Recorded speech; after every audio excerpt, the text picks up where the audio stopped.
Hi, I'm Carla. Most people just call me Carla, simple and to the point, unlike my life these days. I'm 27 and the proud founder of Next Gen AI Solutions.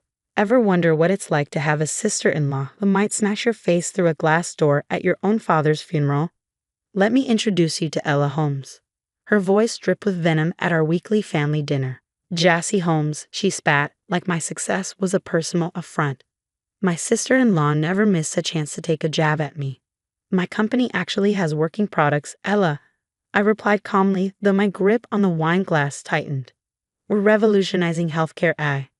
Dad, ever my rock, squeezed my shoulder. My little genius, he said with pride, even as the oxygen tube in his nose weakened his voice. Wait until they see your new cancer detection algorithm. Ella wasn't finished. She turned her daggered words toward my brother, Mark. Speaking of family businesses, honey, shouldn't you be more involved? I mean, Carla's making millions, and you're still pushing papers at the bank. Mark shifted uncomfortably, avoiding my gaze. I'm doing fine, Ella. Fine? Her laugh was sharp. Your baby sister is worth millions while you settle for fine. That's enough, Dad said, his tone cutting through the tension despite his frailty. I invested in Carla's company because she had the vision and drive. It's not about playing favorites. Later that evening, my best friend Emma cornered me in the kitchen. Watch your back, Carla, she warned. Ella's been asking weird questions about your company's security protocols. She's been hanging around the office too. Lucas, my business partner, confirmed it the next day. She tried to bluff her way past it, claiming she had documents for you. Dad was more pragmatic when I told him over coffee that Sunday. Focus on the product launch, he advised. I've updated everything to protect you and the company. Don't talk like that, I protested. The doctor said the new treatment. My brilliant girl, he interrupted, sliding a Forbes magazine across the table. My face was on the cover. Promise me, Carla. Never let anyone dim your light. Ella stormed in just then, Mark trailing behind her. She took one look at the magazine and smirked. Another cover story. Must be nice having Daddy bankroll your dreams while his own son gets nothing. I earn everything through hard work, I said firmly. Maybe if you spent less time obsessing over my success. Obsessing. Her laugh was cold. You strut around like tech royalty while we can barely afford our mortgage. Mark, tell them about your promotion idea. Ella, stop, Mark pleaded, his voice strained. We talked about this.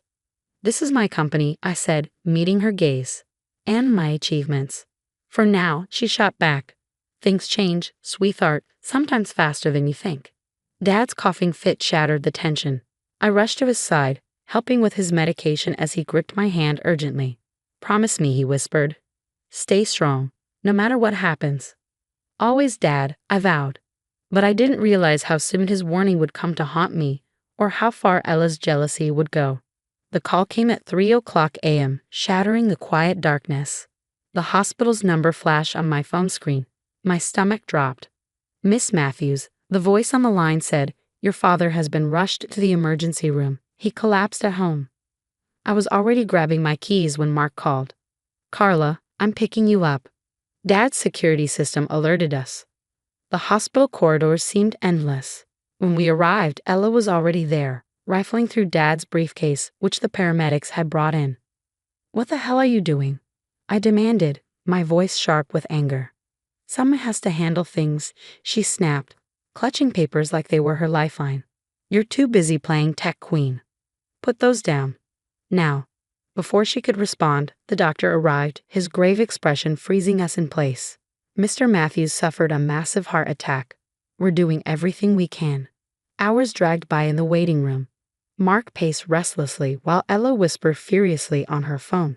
I caught snippets of her conversation. Yes, I'm at the hospital. No, nothing's been signed yet. When the doctor returned, his face said it all. Family of James Matthews. My legs gave out as Mark caught me. I'm so sorry, the doctor said. We did everything possible. The morning after Dad's passing, Ella wasted no time asserting herself. We need to check his office, she announced sharply. Important documents. Our father just died, Mark exploded, his grief barely contained. By midday, Dad's lawyer, Mr. Peterson, called an emergency meeting. The atmosphere in the study was tense, the air heavy with unspoken expectations. Your father updated his will last month, Mr. Peterson began, his voice calm but deliberate. Ella leaned forward, her lips curling in anticipation. To my daughter, Carla Matthews, he continued, I leave 75% of Matthews Technology shares, granting her majority control of all business holdings. My breath caught. Across the table, Ella's face twisted into a mask of disbelief. To my son, Mark Matthews, Mr. Peterson went on, a trust fund of $2 million. $2 million? Ella's voice rose in a shriek. While she gets billions in company shares. Mr. Peterson adjusted his glasses and continued undeterred. Additionally, the mansion and remaining assets will be divided, 70% to Carla, 30% to Mark. This is ridiculous. Ella slammed her fist on the desk. She manipulated him while he was sick. The will is ironclad, Mr. Peterson replied firmly. Mr. Matthews was fully competent and confident in these decisions. We'll contest it, Ella snarled, turning to Mark. Tell them, Mark. But Mark only stared at his shoes. Dad's wishes were clear, he mumbled. You pathetic excuse for a son. Ella screamed, her voice echoing in the study. She's stealing your birthright. Mrs. Matthews, Mr. Peterson interjected, his tone sharp. Compose yourself. This isn't over, Ella hissed, snatching her bag. Her eyes locked on mine, burning with fury. Enjoy your victory lap, princess. Tomorrow isn't guaranteed. She stormed out, slamming the door so hard the windows rattled. Looking at Mark's defeated expression, I realized this was just the beginning. The worst was yet to come, and it would be written in blood and broken glass. The mansion's grand hall felt suffocating as mourners gathered after the funeral. Dad's portrait washed over us from the mantel, his kind eyes now frozen in oil on canvas. Ella hadn't stopped glaring at me since the eulogy, her mascara smeared from what I knew were fake tears. As I made my way to the study for a moment alone, she blocked my path. Quite a performance, she hissed. Daddy's perfect little princess, right to the end. Not now, Ella, I said, exhaustion dulling my voice. Oh, but it's the perfect time, she sneered. Everyone's here to see your inheritance celebration. Emma, my best friend, appeared at my side. Let's get some air, Carla. Grateful for the escape, I headed to Dad's study, needing a moment with his memory. The sound of clicking heels echoed behind me. Running away again? Ella's voice was venomous. Just like you ran away with our family's legacy. I turned to face her, the weight of her resentment bearing down on me. You know that's not true. Mark worked for that company for 10 years while you played tech genius with Daddy's money, she spat. Ella, stop, I said firmly, trying to keep my voice steady. But her rage erupted. With a shriek, she lunged, slamming me into the decorative glass door. The impact was deafening. Glass shattered around me as my face hit the panel with crushing force. Pain seared through me, and I collapsed, blood streaming down my face.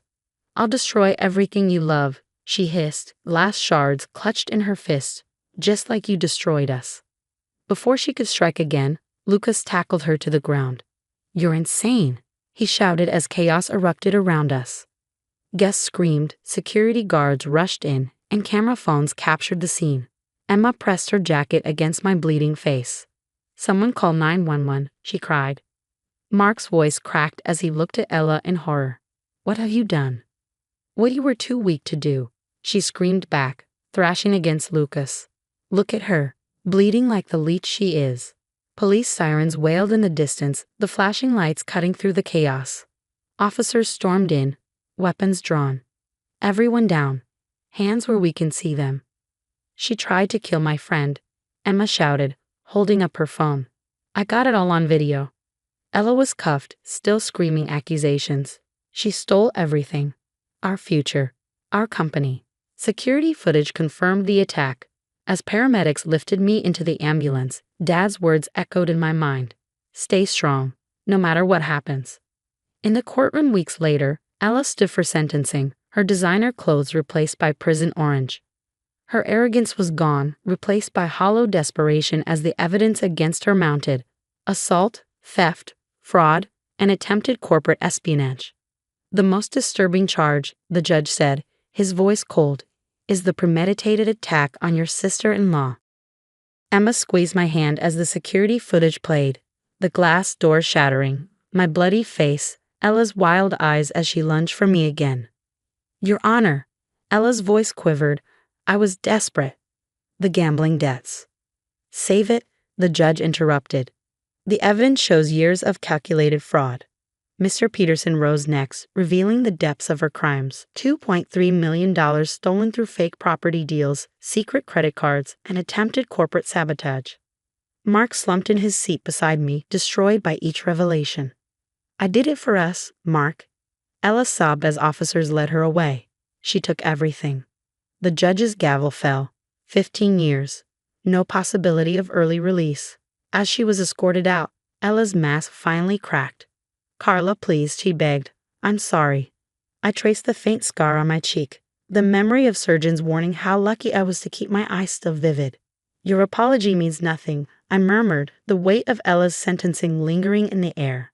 Outside, reporters swarmed. Miss Matthews, any comment on the sentencing? Justice was served, I stated simply, stepping toward my waiting car. Carla, wait. Mark's voice stopped me. We hadn't really spoken since the divorce. His eyes, heavy with guilt, searched mine. What's left to say? I asked. I was blind, weak. I let Ella poison everything. His voice cracked, and tears spilled freely. I lost my sister because of her. You didn't lose me, I said softly, but trust takes time. I understand, he said, his voice trembling. I'll earn it back, somehow. 2 weeks later, I called an emergency board meeting. The room buzzed with quiet curiosity as I stood at the head of the table. I'm restructuring the company's shares, I announced. Mark will receive 40% ownership and step in as chief financial officer. Gasps rippled through the room. Emma leaned forward. Carla, after everything. Dad built this company believing in family, I interrupted. Ella nearly destroyed that. I won't let her win by losing my brother too. Mark's hands trembled as he picked up the contract. I don't deserve this. No, I said honestly, but Dad would want us united. Besides, you're actually good with numbers when you're not being manipulated. His laughter was brief, but real. Weeks later, a Forbes cover sat on my desk. The Matthews siblings. Text new power due. Below it, Ella's prison intake photo served as a sobering reminder that karma doesn't miss. My scars have faded, but they tell a story of survival, growth, and choosing to rise above hatred. Mark and I rebuilt more than a company, we rebuilt trust. Last week, another letter arrived from Ella's prison. Like the others, it went straight to the shredder, unopened. Some broken things can't be fixed, but family, real family, is worth fighting for. Dad always told me to stay strong, and he was right. But he taught me something else too. True power isn't in destroying your enemies, it's in choosing to be better than them. Every Sunday, Mark and I visit Dad's grave. We share coffee and updates about the company he believed in so deeply. Sometimes, as I watch the sunlight dance across his headstone, I swear I see him smiling, watching his children finally become the team he always knew we could be. As for Ella, she has 14 more years to reflect on how her jealousy cost her everything, while the family she tried to destroy grew stronger. What would you do if the person who tried to destroy you lost everything? Would you help them rebuild or let karma take its course? In my case, Ella lost her freedom, marriage, career, and reputation. I chose to rebuild with Mark, but I still shred every letter she sends without a second thought. Some say forgiveness heals the forgiver more than the forgiven. Others believe toxic people deserve the consequences of their actions.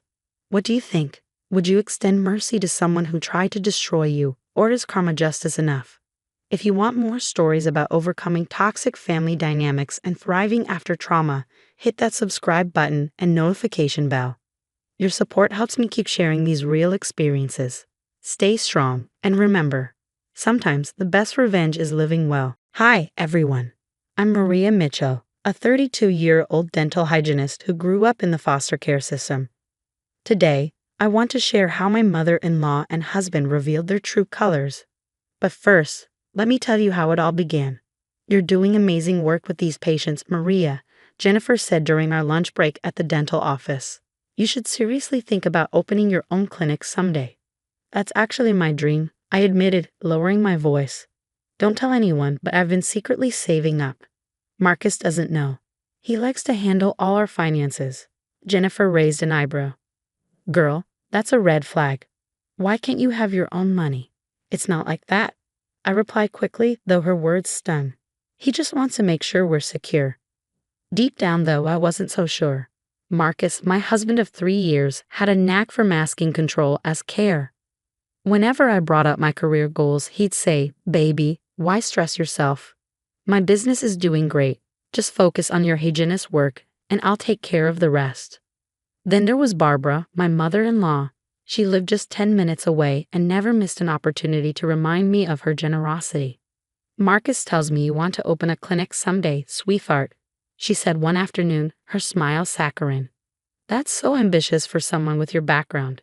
You should be grateful my son provides such a comfortable life."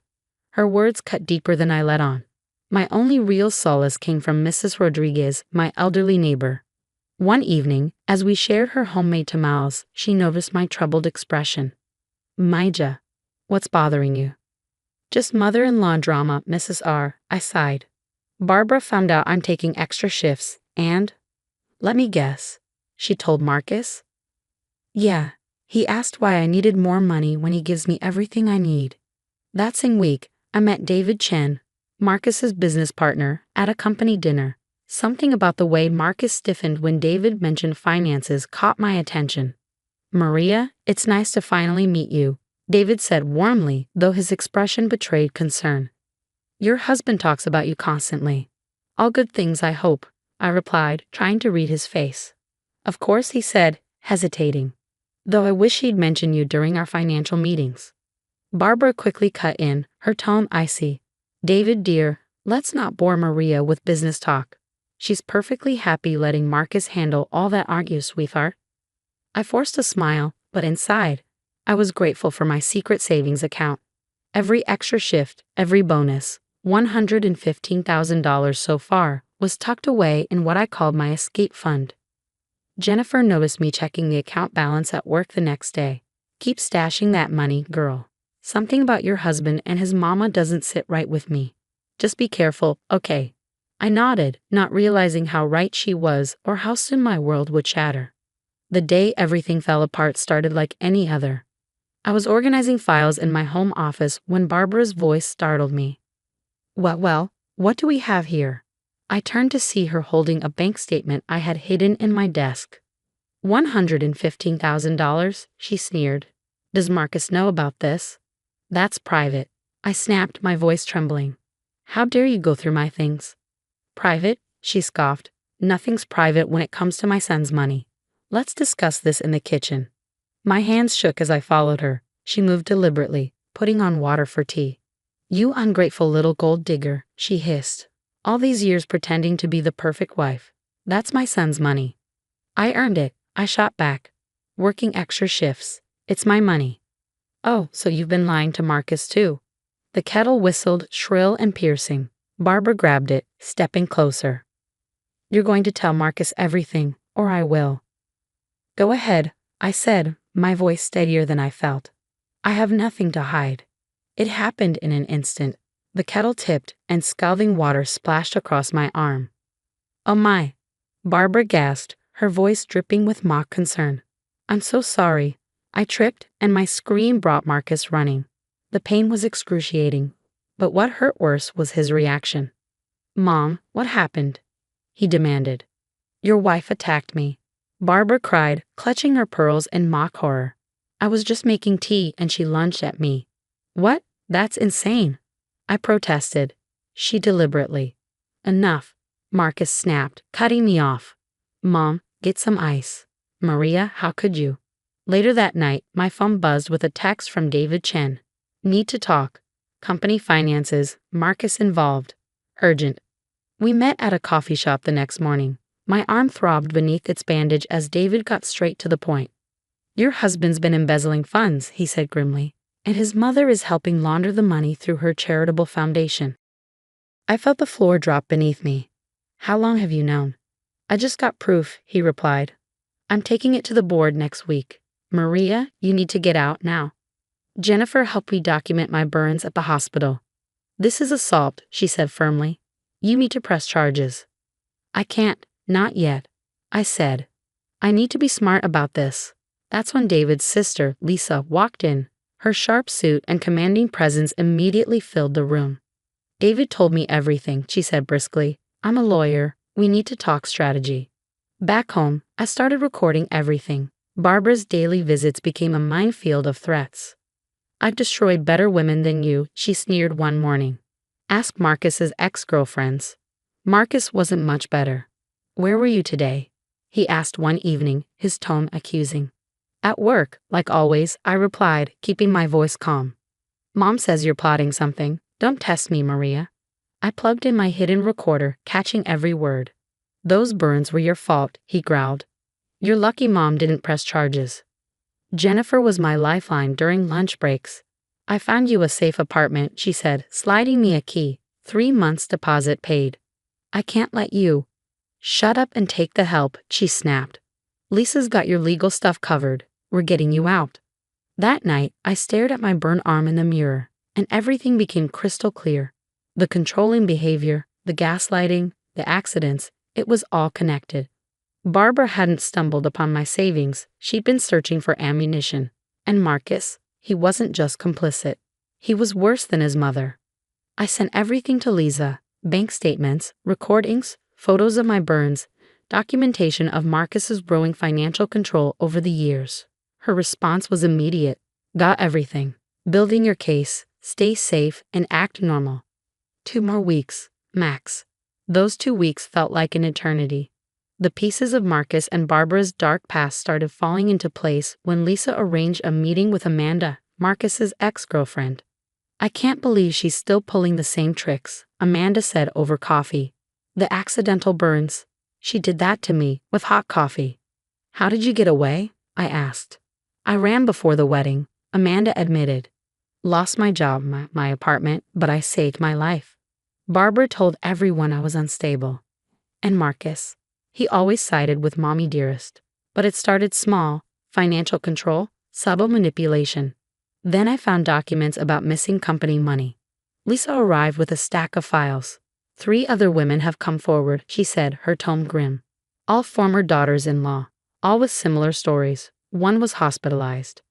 Jesus, I whispered. How did they keep this quiet?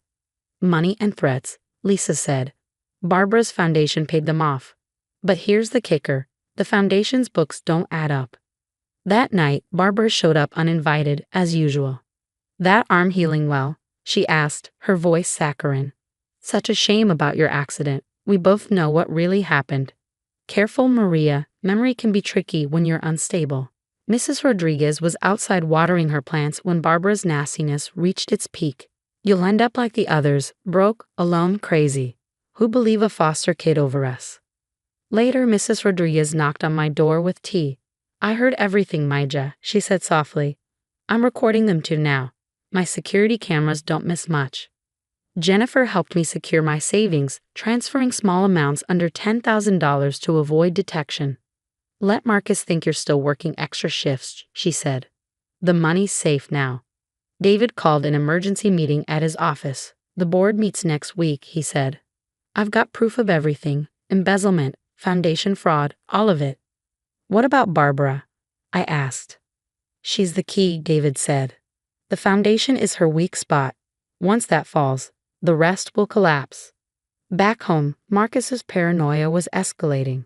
Mom says you've been asking questions about the foundation, he said sharply. Just trying to help with the charity work. I replied evenly. Stay out of it. And what's this about you talking to Amanda? Amanda? I asked, feigning confusion. Your ex? I don't even know her. His face darkened. You're spying on me. No, I said calmly. You just messed up your own story. Barbara stormed in later that night. You think you're smart, playing detective. I learned from the best, Barbara, I said, my voice cold. How many daughters-in-law before me? You ungrateful little. Mrs. Rodriguez's voice cut through the tension from the doorway. Everything okay here? She asked, her tone sharp. My cameras picked up some shouting. Barbara's face turned ghostly pale. She knew she'd been caught. The next morning, I met Lisa. Everything's ready, she said, sliding a folder across the table. The board meeting is tomorrow. David has all the evidence. What about my recordings? I asked. Safe, Lisa assured me. We're building a separate case for the abuse. But the financial crimes? That's our silver bullet. That night, I overheard Marcus on the phone with Barbara. She knows something, he hissed. No, I can't just make her disappear. The board meeting. David wouldn't dare. He paused, his tone growing darker. Fine, I'll handle it. I texted Jennifer. It's happening tomorrow. Her response came immediately. Your apartment's ready. Go pack. Looking at her wedding photo, I felt nothing but disgust. Tomorrow their perfect little world would shatter, and I'd be gone before the pieces hit the ground. The next morning, I watched Marcus leave for work, pretending everything was normal. As soon as his car disappeared around the corner, I sprang into action. Jennifer texted, everything's set at the new place. Within an hour, my essential belongings were packed. Mrs. Rodriguez hugged me goodbye. Your moving truck just left, Maija, she said with a smile. Barbara's watching from her window. Perfect timing, I replied. The board meeting starts in 30 minutes. By the time the chaos erupted, I was already in my new apartment. Jennifer called with updates. David just dropped the bomb. FBI agents walked in during the meeting. You should see Marcus's face on the security feed. What about Barbara? I asked. She showed up screaming and made it worse. They're both being questioned now. The headlines came fast. Local business owner and mother arrested in multi-million-dollar fraud scheme. But the real satisfaction came from the follow-up stories exposing their history of abuse. 6 months later, my clinic opened its doors. Jennifer ran the front office like a pro. Next patient, she said one afternoon, handing me a chart. Another foster kid, she added. Dental school scholarship. Send them to my office first, I replied. I want to talk to them about our mentorship program. The karma was sweet. Marcus got 7 years in federal prison. Barbara's foundation collapsed, her reputation ruined. Her country club friends pretended not to know her, and legal fees devoured her savings. Then came Marcus's letter from prison. Maria, I'm so sorry. I see now what Mom and I did was wrong. Please give me another chance. I dropped it into the shredder without finishing. Mrs. Rodriguez visits often, bringing her famous tamales for the staff. Look at you now, Maija, she said one day. From hiding money to helping others hide from abuse. Lisa still handles our legal work pro bono. Another domestic violence survivor needs dental work, she said during a recent visit. Can you fit her in? There's always room for one more, I replied. This is what victory looks like, not just surviving, but thriving. And the best part, I did it without letting hate consume me. I let justice do its job while I built my dreams. No forgiveness needed. My success is the only closure I need. What about you? What would you have done in my shoes? Stayed quiet about Marcus's financial crimes to protect yourself from Barbara's wrath, or exposed everything, knowing it could get dangerous? Hi, I'm Diana. 3 years after losing my mom to cancer, my world turned upside down. I was 16, clinging to the memories of my mom while watching my dad, Jack, fall for Regina, a bakery owner who seemed as sweet as her cupcakes. She'll be good for us, Diana. We need to move forward, Dad said, announcing their engagement. I wanted to believe him, but something about Regina felt off. Your father tells me you love art. I'd love to see your work sometime, Regina said during our first dinner together. Her smile didn't reach her eyes.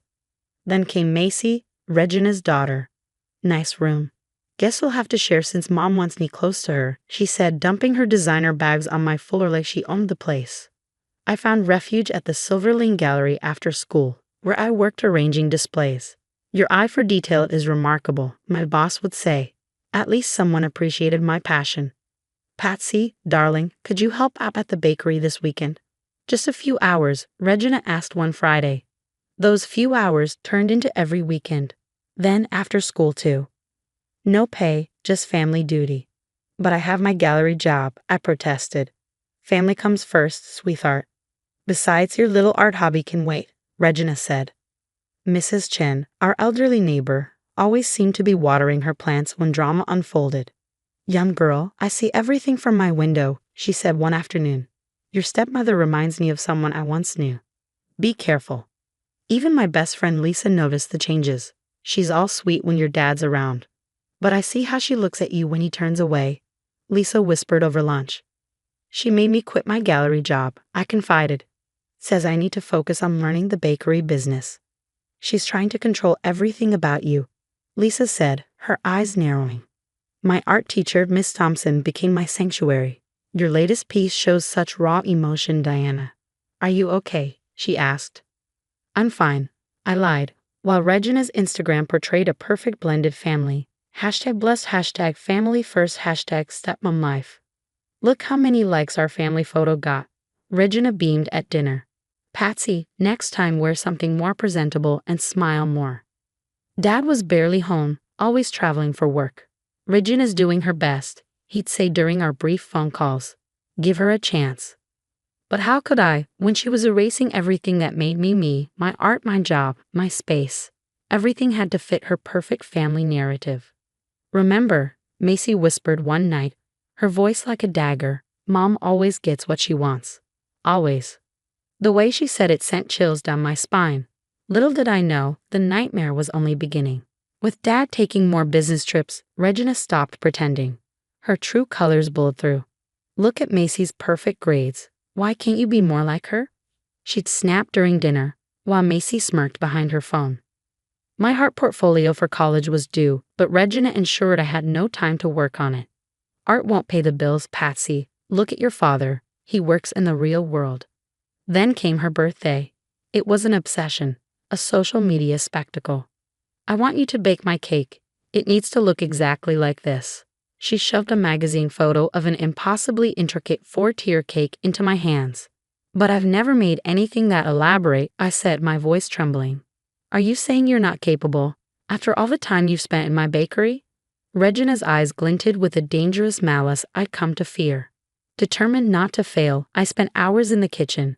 The counters were a disaster, powdered sugar coated my hair, and the cake, it just wasn't working. By the time the 3rd tier collapsed, I felt like collapsing too.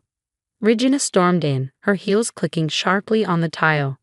You stupid, worthless girl. You're ruining everything. Before I could respond, she grabbed the iron she'd been using for her party dress, still hot and glowing. Let me teach you what happens to failures in this house. The searing pain when she pressed it against my arm was unbearable. I screamed, begging her to stop, but her grip didn't loosen. Maybe this will help you remember to do things right, she hissed, pressing harder. What neither of us realized was that Macy stood in the doorway, phone in hand, recording the entire scene. I caught a glimpse of her sliding away silently as my vision blurred with tears. Later that night, I sat on the porch, tears streaming down my face as I clumsily tried to bandage the burns. Mrs. Chen appeared out of nowhere, her concerned face illuminated by the porch light. Come with me, child. I have burn cream, she said, her hands trembling as she treated my wounds. This cannot continue. A car pulled up just then. A man stepped out, tall and commanding, his face a sharper, older version of Macy's. I'm Derek, Regina's ex-husband, he said. I've been watching her. I know what she's capable of. Why are you here? I asked, my voice barely audible. Macy called me. She's scared too, Patsy. Regina has a history of this. That's why I fought for custody years ago, but she's good at hiding the evidence. That night, with my arm throbbing under makeshift bandages, I poured my emotions into a new art piece. The portrait was haunting, a smiling woman with flames for hands. When Miss Thompson saw it the next day, she gasped, Diana, this is powerful. Are you trying to tell me something? I tugged my sleeves down tighter. It's just art, I lied, but we both knew it was more than that. My bruises might have been hidden, but my art screamed the truth I couldn't say out loud. Document everything, Derek had said before leaving. Your time for justice will come. That night, as Regina posted pictures of her store-bought birthday cake on Instagram, #perfect birthday, #blessed mother, I stared at the cracks beginning to show in her perfect facade. The truth started leaking out during art class. My sleeve rode up as I reached for a brush, exposing the burn. Oh my God, what happened to your arm? Miss Thompson asked, grabbing my wrist gently. I had an accident with the stove, I stammered. That's not a stove burn, Diana. I used to volunteer at a women's shelter. I know what I'm looking at. That same afternoon, Derek showed up at school. Your dad needs to know the truth about Regina. Years ago, she lost custody of Macy after incidents. I have court documents to prove it. Then why is Macy with her now? I asked. She manipulated the system, promised Macy everything she wanted, but it's all falling apart. At the bakery, things were unraveling. Regina was more focused on controlling me than managing her business. You can't fire me just because your stepdaughter messed up an order. Sarah, a longtime employee, yelled. I can do whatever I want. Get out. Every one of you is replaceable. Regina screamed as Sarah and two others walked out. Meanwhile, Macy started leaving her phone around, quietly recording her mother's tirades. Mom, maybe you should calm down, she'd suggest sweetly, handling the camera just right. Don't tell me how to run my house. Regina would snap, oblivious to being documented. I tried to tell Dad during his rare calls. Dad, Regina's not who you think. She burned me. Stop making up stories, Diana, he interrupted. Regina says you're acting out because you miss your mom. You need to stop seeking attention. Mrs. Chen arrived at our door one evening, holding a thick notebook. I write everything I see, the screaming, the injuries, the employees leaving. Your father needs this when he's ready to see the truth. Regina's perfect social media world was crumbling. Her latest post about family dinner was bombarded with comments. Ask her about her bakery's turnover rate. Wonder if she burns her employees like she burns her stepdaughter.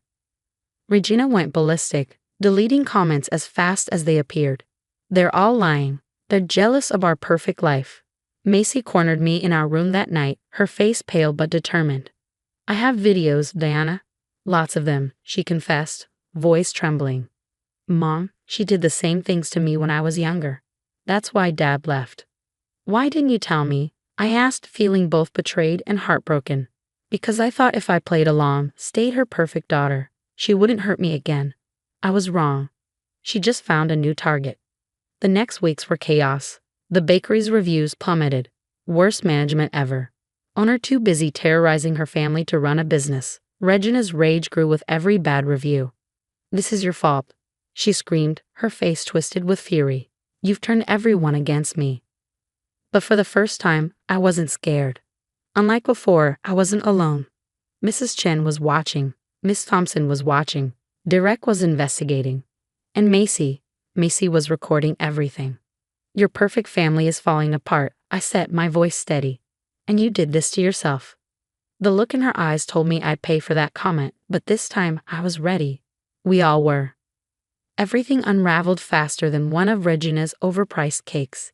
Dad called in a panic after receiving an anonymous video compilation. Is this real, Patsy? Why didn't you tell me? I tried, Dad, but she always convinced you I was lying.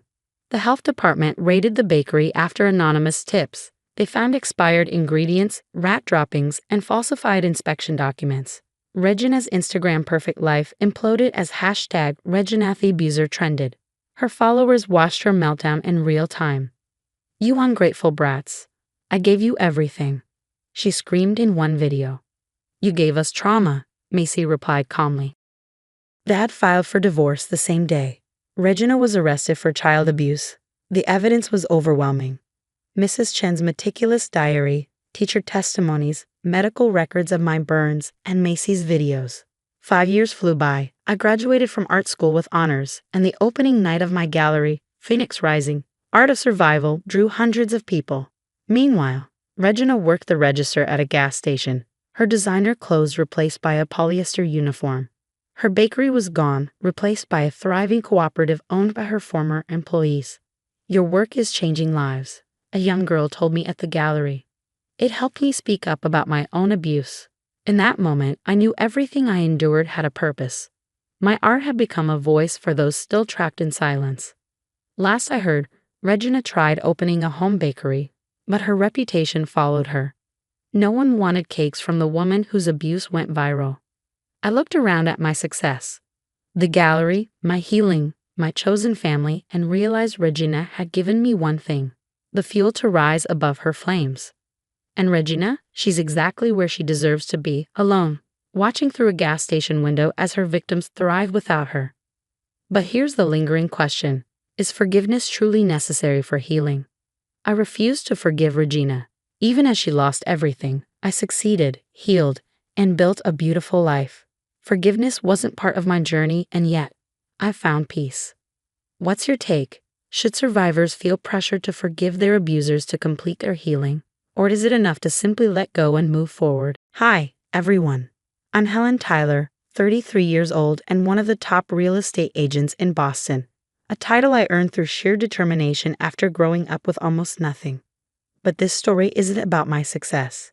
It's about how success can make you a target. Helen, you've truly outdone yourself with this house, my best friend Maria said, sipping her coffee as we sat on my freshly furnished porch.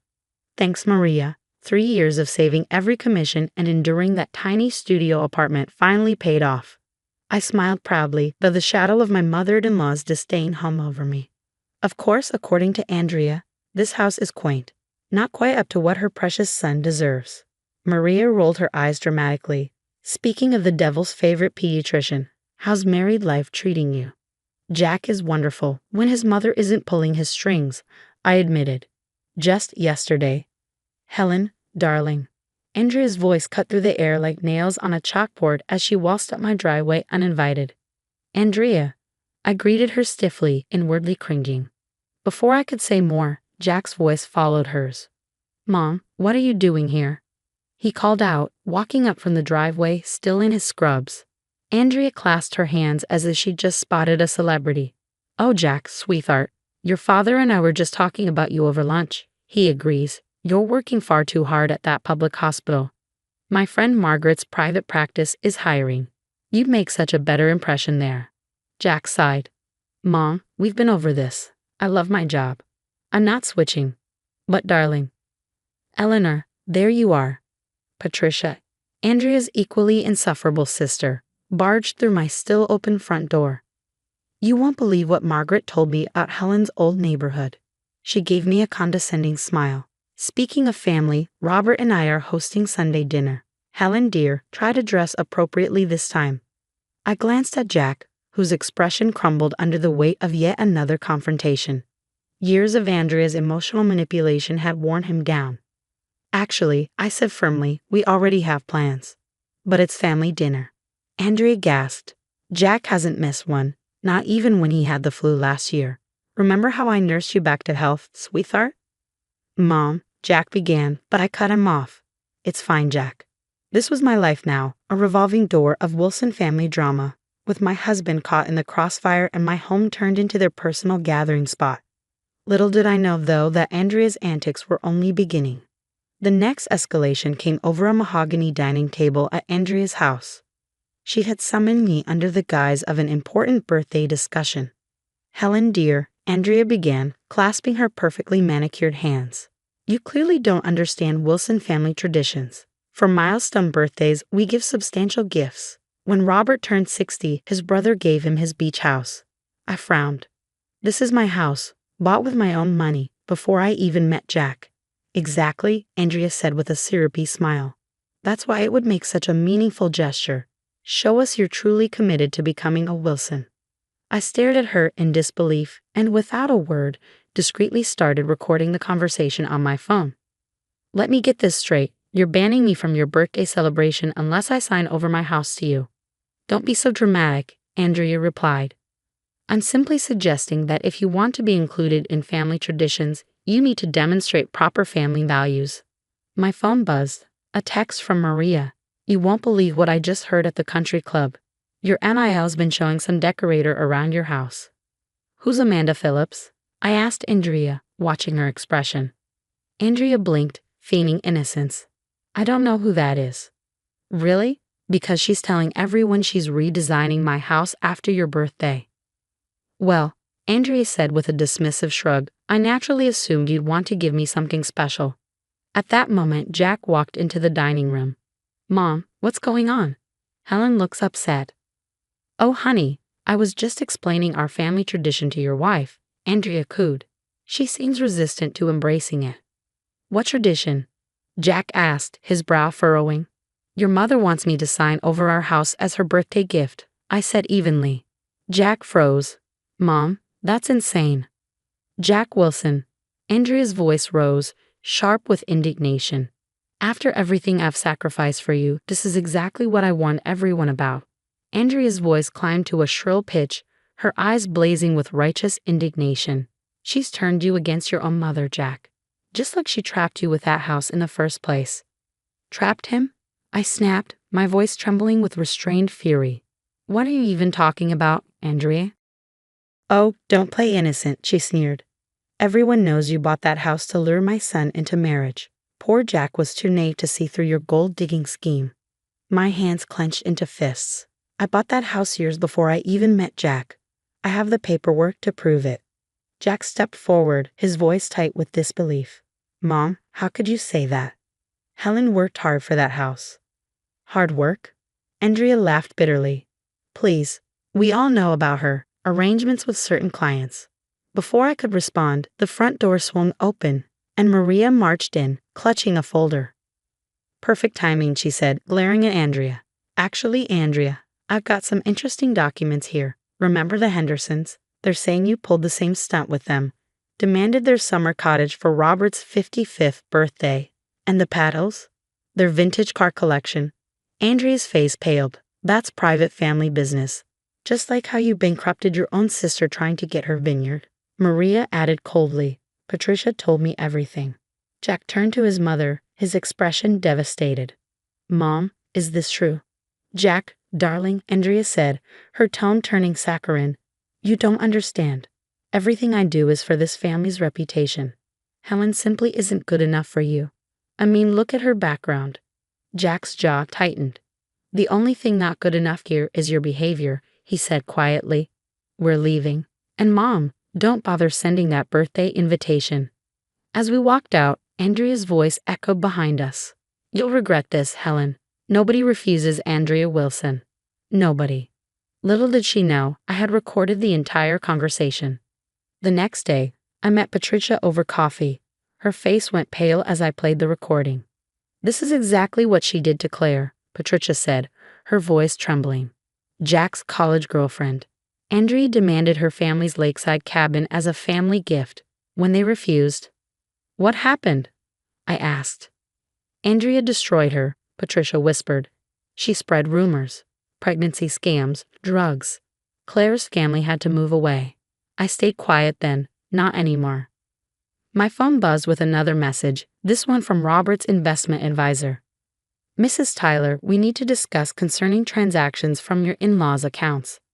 Eleanor's been stealing from Robert's retirement fund, I told Patricia, scanning the texts. Hundreds of thousands of dollars. Gambling debts. Patricia's hand shook as she pulled out her phone. There's more. Andrea convinced Robert to sign these documents last month. Look at the signature. I squinted. That's Jack's signature. But he never. She forged it, Patricia said grimly. Just like she forged Claire's signature years ago. I found a whole folder. Jack's voice cracked behind us. I just got the strangest call from Atlantic City, a casino's collection department. He looked shaken. I took his hand. Sit down, Jack. There's something you need to see. We spent hours going through the evidence, the forged signatures, the drained accounts, the sabotaged business deals, the gambling debts. As Andrea's web of lies unraveled, I watched decades of manipulation click into place in Jack's mind. She's been calling my hospital too, he said quietly, telling him I'm planning to quit. They almost reassigned my position. Patricia touched his arm gently. Jack, there's something else you need to know about Claire. As she told him everything, the weight of Andrea's betrayals crushed Jack's resolve. His shoulders sagged under the weight of it all. But his eyes burned with newfound clarity. Meanwhile, Andrea's reign of terror was beginning to implode. At the country club's monthly meeting, her tirade against me was interrupted by a stern voice. Mrs. Wilson, we need to discuss your outstanding gambling markers and these bounced checks. That night, Robert called, his voice hollow. Helen, did you know about the retirement account? I just found out, I said softly. 30 years of savings, he whispered. She said she was investing in real estate. Real estate, Jack said bitterly, glancing at the documents strewn across our kitchen table. Mom doesn't know anything about, oh God, the house demands. That's what this was all about, I said, the realization hitting me like a tidal wave. She needed collateral for her gambling debts. Patricia nodded grimly. She's underwater with some very dangerous people. Later that night, Robert's voice was firm over the phone. I've called a family meeting tomorrow. Andrea needs to face what she's done. When the call ended, Jack pulled me into his arms. I'm so sorry, Helen. All these years, I never saw it. We'll get through this, I assured him. Yes, we will. Without her. My phone buzzed one last time, a message from Andrea.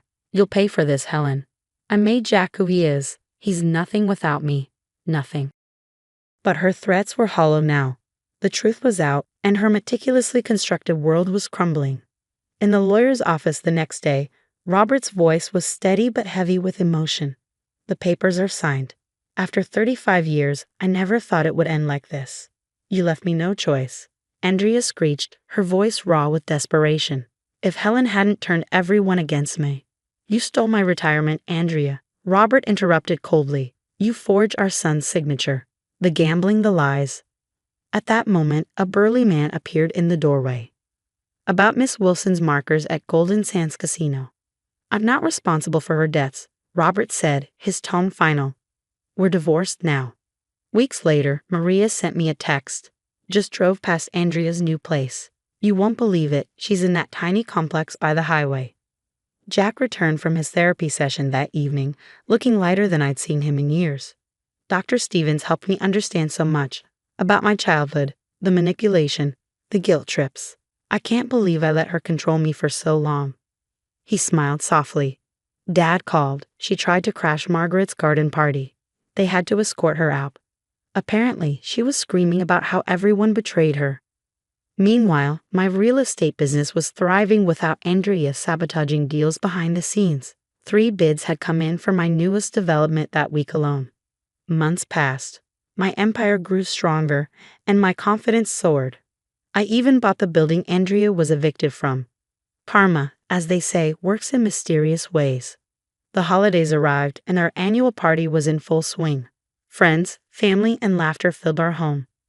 Through the window, I spotted a familiar figure standing in the snow watching. Andrea, alone. Inside, Robert, now looking years younger since the divorce, raised his glass. To family, the real kind. To consequences, Maria added with a smirk. The next morning, a gold embossed envelope arrived. Andrea's rescheduled birthday party invitation. The irony was delicious.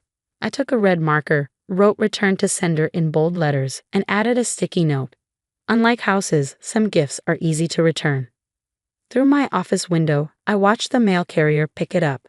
Somewhere across town, in a dingy apartment with a view of the highway, Andrea Wilson would receive one final reminder. She had no power here anymore. Not over my house. Not over my marriage. Not over my life. My phone buzzed. A new client referral. Life was good. And success, I realized, truly is the best revenge. While Andrea sat alone in her small apartment, surrounded by gambling debts and burned bridges, I stood in the home I built with my loving husband, a thriving business, and a chosen family that stood by me through it all. Sometimes, prom doesn't just knock, it takes away your country club membership and replaces it with a view of the freeway. Hi, I'm Olivia. At first, life was incredible. I had just been promoted to senior marketing manager at one of Seattle's top tech firms, and my husband, John, and I had finally saved enough for a down payment on our dream home. With John working as a software developer, our dual incomes gave us a comfortable lifestyle. We were the picture of a young, thriving professional couple living the dream. Then there was Karen. Karen, my mother-in-law, seemed sweet during my courtship with John. She brought homemade cookies to family gatherings and asked me about my career with what I thought was genuine interest. I should have noticed the glint in her eyes when John mentioned my promotion. Family is everything, she'd say at Sunday dinners, stirring her coffee with a knowing smile. We support each other, no matter what.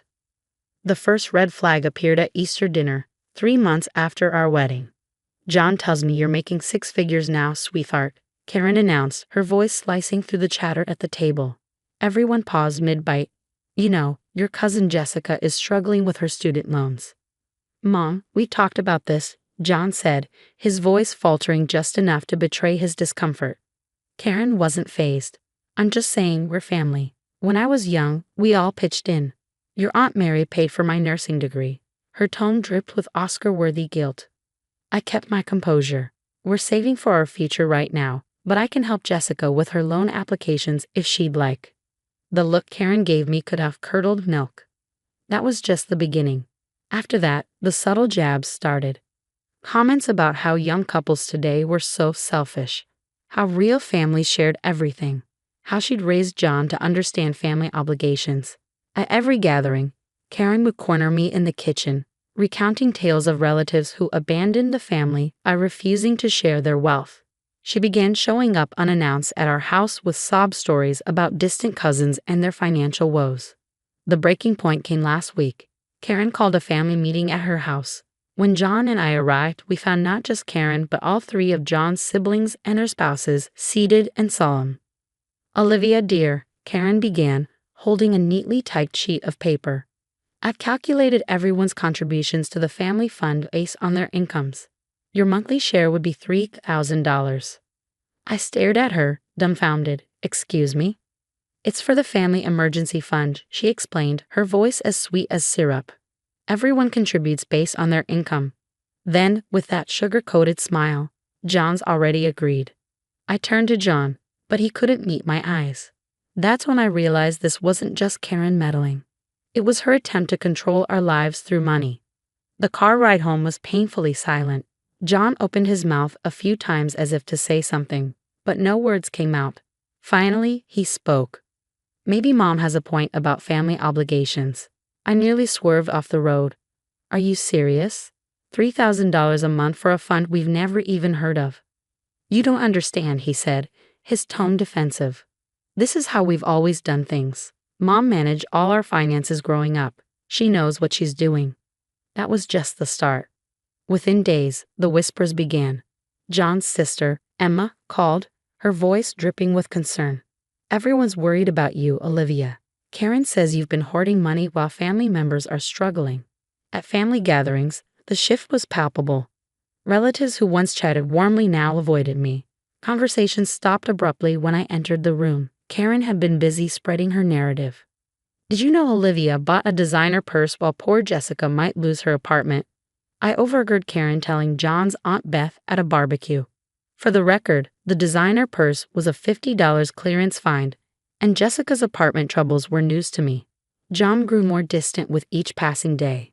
"Mom says you're tearing the family apart with your selfishness," he said one evening over dinner before retreating to his home office. But Karen had made a mistake. She'd grown too confident in her web of control. During one of her infamous kitchen corner ambushes, cousin Amy pulled me aside, her eyes darting nervously. "Be careful, Olivia," she whispered.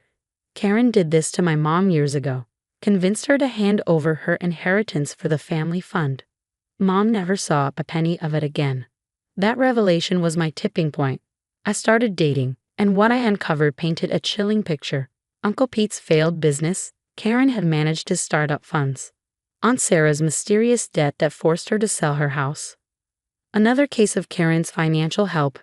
A pattern emerged. Karen targeted successful family members, guilted them into contributing to her so-called family fund, and somehow the money always disappeared into nebulous emergencies no one could quite explain. Then came the final straw. Karen's emergency family intervention. We were all gathered in her living room, the air thick with tension. This time, she'd outdone herself, presenting a full PowerPoint of my supposed selfishness, complete with doctored receipts and fabricated luxury purchases. "We're here because we're worried about Olivia's impact on this family's unity," Karen declared, clicking through slides. John sat next to her, avoiding my gaze, his silence cutting deeper than any accusation. I stood, my hands steady but my voice sharp. "Before we continue, I have some questions about the family fund's previous distributions." Karen's confident demeanor flickered for the first time. "That's not relevant, though." "Actually, it is." I turned to Uncle Pete. "Would you like to share what happened to your startup investment?" The room erupted into chaos. Karen screeched about disloyalty, while John tried to hush me, but the damage was done. I saw it, a spark of recognition in several family members' eyes. The first crack in Karen's carefully constructed facade. And I wasn't done yet. Amy's tip about her mom's inheritance had been just the beginning. I hired a private investigator, the best $3,000 I'd ever spent. What I uncovered was staggering.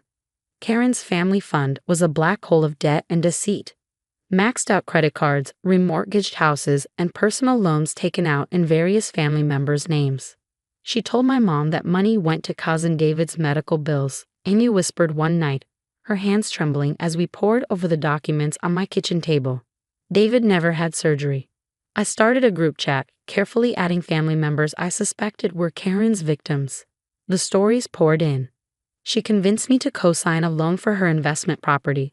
Aunt Sarah revealed. There was no property. My business didn't fail, Uncle Pete confessed. She drained the accounts she managed for me. Meanwhile, Karen escalated her harassment. She began showing up at my office, cornering me in the parking lot. "You ungrateful little snake," she hissed one morning, her face twisted with rage. "I'll make sure everyone knows what you really are."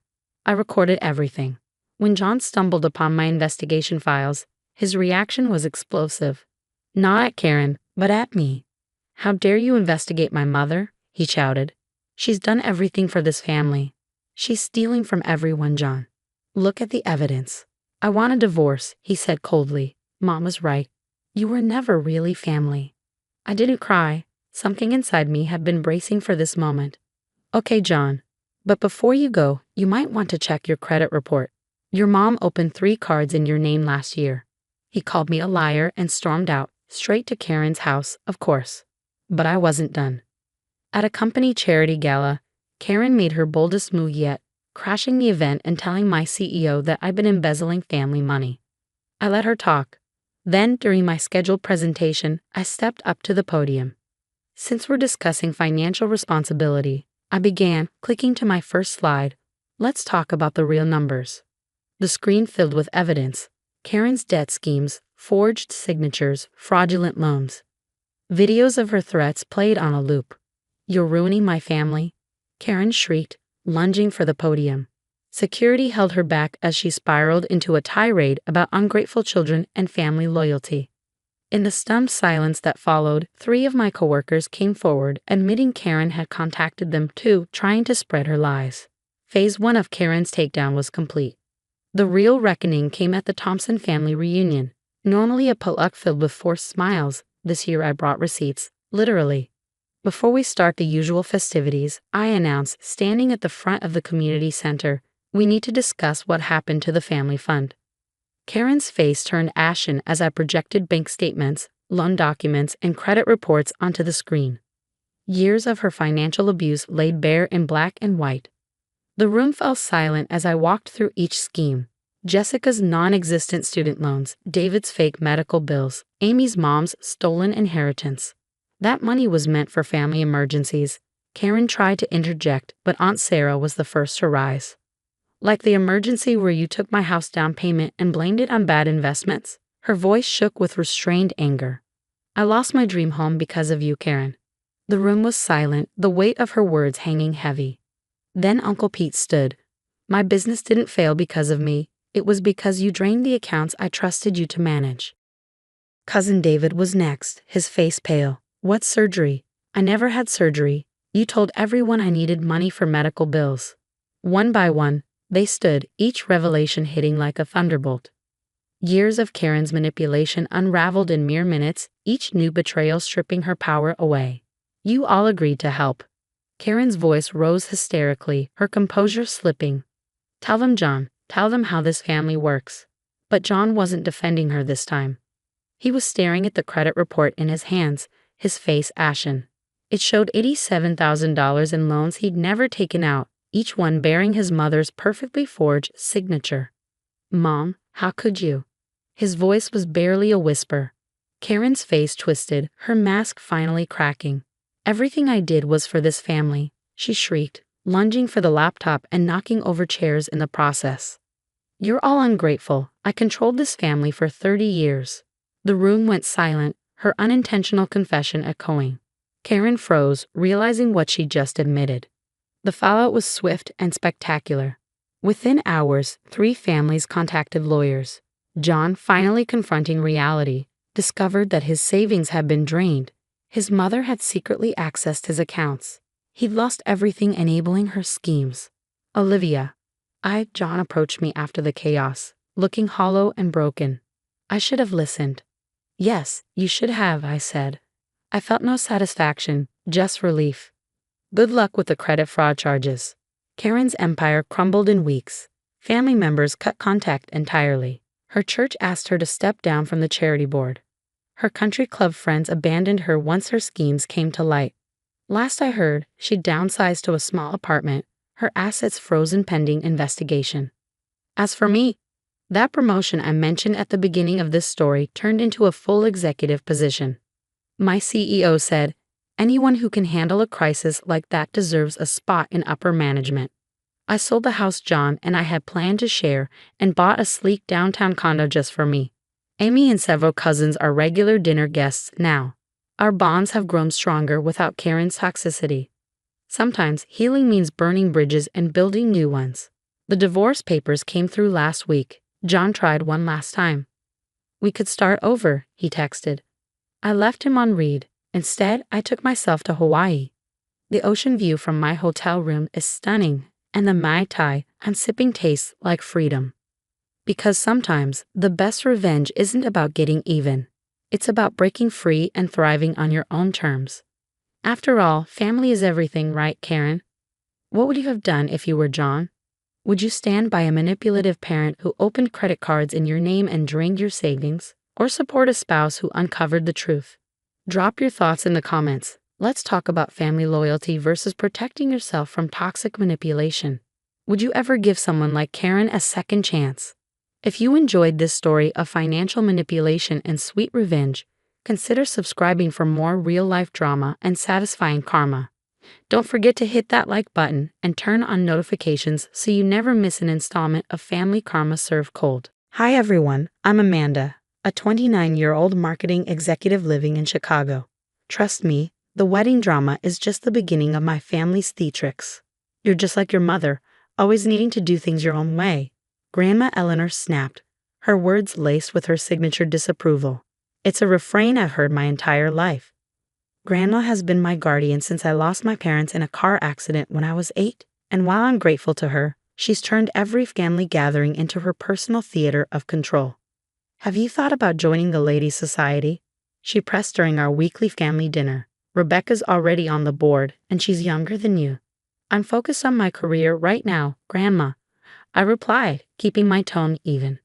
Career? She scoffed. In my day, family came first. Your cousin Rebecca understands that.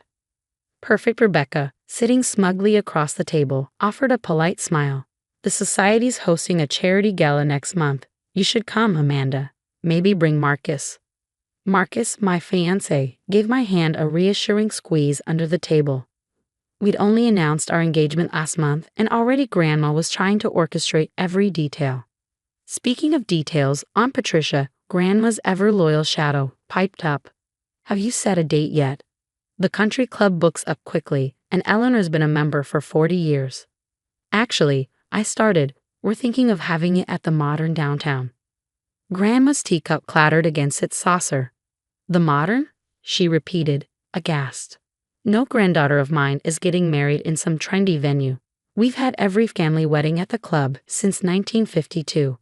Uncle David peeked up from his newspaper, the only voice of reason. Eleanor, maybe let them. David, stay out of this. Grandma snapped before turning back to me. Amanda, dear, you know your mother would have wanted. Don't, I cut her off sharply. Don't bring Mom into this. You don't know what she would have wanted. Grandma's eyes narrowed. I raised you after she died. I think I know what's best for this family. Your mother respected tradition, unlike you. Rebecca, ever the golden child, leaned forward. Grandma's right. The club is beautiful in spring. Remember my debutante ball? Oh, how could I forget? I deadpanned. You only mention it at every single family gathering. Amanda. Aunt Patricia gasped. Show some respect. Marcus stood, sensing the storm brewing. Maybe we should leave. Sit down, young man, Grandma commanded before turning her attention back to me. Amanda, we need to discuss the guest list. I've already drafted it minus 300 of our closest family and friends. 300? I nearly choked. Grandma, we want a small wedding. Small? What will people think? She scoffed. No, I've already spoken to Reverend Matthews. He's holding the first Saturday in May for you. You did what? My voice rose as I pushed back my chair. This is exactly why I didn't want to have dinner tonight. You always do this, make decisions about my life without asking me. I'm trying to give you the wedding you deserve, she said, her tone icy. No, I said firmly. You're trying to control everything, just like always. Marcus, let's go. In the car, Marcus held my trembling hands.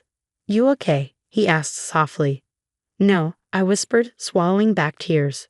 But I will be. I'm done letting her control me. The next morning, I received an email from the bridal shop.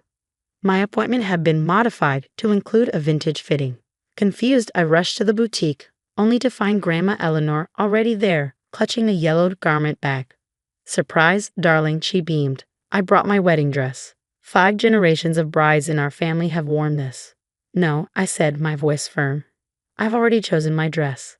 That modern monstrosity, she spat. It has no soul, no history. She unzipped the bag to reveal a deteriorating lace gown. This is what a proper bride wears, Amanda. Be reasonable. As if on cue, Aunt Patricia appeared from behind a rack. Your grandmother's put so much thought into this. Of course, Grandma brought back up. Did you ambush my appointment on purpose? I asked, incredulous. We're here to help. Rebecca waltzed into the boutique wearing her practiced smile. I wore Grandma's veil at my wedding, she said sweetly. Remember how beautiful it was. Your wedding was your choice, I snapped. This is mine. Before I could say more, Marcus walked in, stopping short at the chaotic scene. Everything okay, Val? No, everything is not okay, I said, my voice trembling with anger. They hijacked my fitting. Young man, Grandma Eleanor interjected, her tone sharp. Surely you understand the importance of family traditions. Marcus squared his shoulders. I understand it's Amanda's choice. Choice? Grandma huffed. I've already spoken to Reverend Matthews about the ceremony. I made some necessary changes to those ridiculous modern vows. What changes? I asked, my head spinning. I replaced them with traditional ones, Grandma announced triumphantly. And I've taken care of that. Female efficient. She's gone. You what? Marcus stepped forward, his voice firm. You can't just do that. I most certainly can, Grandma shot back. I'm paying for this wedding. No, you're not, I exploded. We never asked for your money. We're paying for everything ourselves. Her face darkened. Then you'll regret it. No financial support. No club membership. Nothing. Grandma. Rebecca tried to interject, but I cut her off. Don't, I said, my voice trembling with suppressed rage. Don't use my dead mother against me again. The boutique fell silent as the weight of my words hung in the air. I found the canceled appointments, the changed vendor contracts, everything. You've been sabotaging my wedding.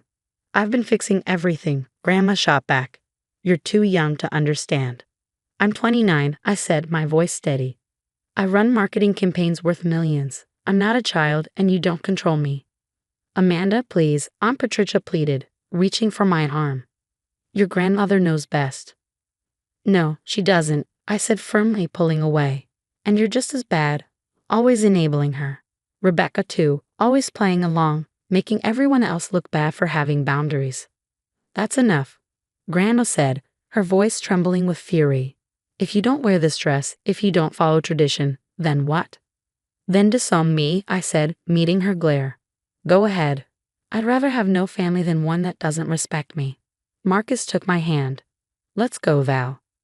In the car, tears streamed down my face. She's been calling all our vendors, changing things behind my back, I whispered. She even tried to cancel our venue. We'll fix it, Marcus said gently. Together. No more trying to please her. No more guilt.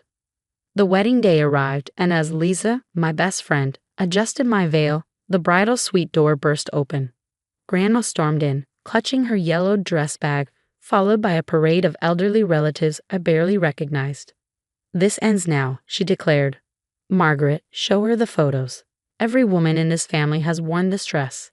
Get out, I said firmly. Lisa stepped between us, her hands on her hips. You ungrateful child. Grandma spat. Your mother would never. Enough. Aunt Patricia stepped forward, her voice trembling but resolute. Sarah hated these traditions. Remember how you forced her to cancel her beach wedding?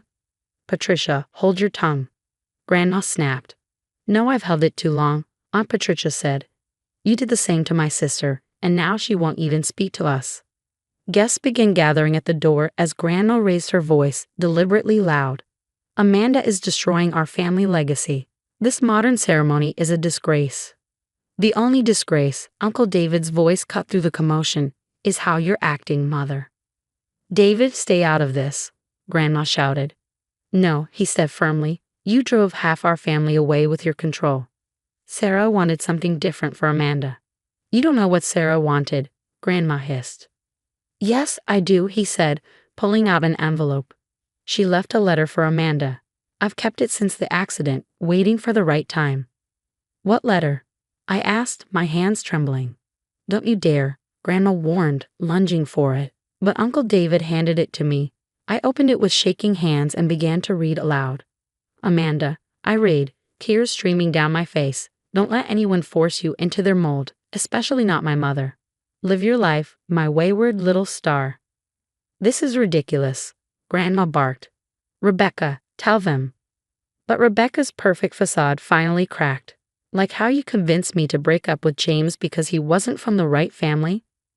Or how you pushed me into that awful society marriage. I hate my life, Grandma. You didn't give me everything. You took everything. The wedding coordinator appeared in the doorway. We need to start. This wedding is not happening, Grandma shrieked, grabbing my arm. Security, Lisa shouted. 2 guards appeared, gently but firmly escorting Grandma out as she screamed, You're ruining everything. No, Grandma, I said, my voice calm and steady. You ruined everything by never letting anyone live their own life. If you do this, you're no granddaughter of mine, she spat as she was led away. I haven't been for a long time, I whispered. Uncle David hugged me. Your mom would be so proud. The ceremony was perfect, exactly as Marcus and I had planned. Afterward, at a small reception hosted by Aunt Patricia, she smiled warmly. Amanda, Sarah's coming next week. My daughter is finally speaking to me again. That's wonderful. How long has it been? 10 years. Aunt Patricia sighed, her voice tinged with regret. All because I let your grandmother convince me Sarah's lifestyle was inappropriate. She's a successful artist in New York now, Uncle David added. Mother's not taking it well. The church committee asked her to step down after Mrs. Peterson revealed how she blackmailed her daughter out of art school.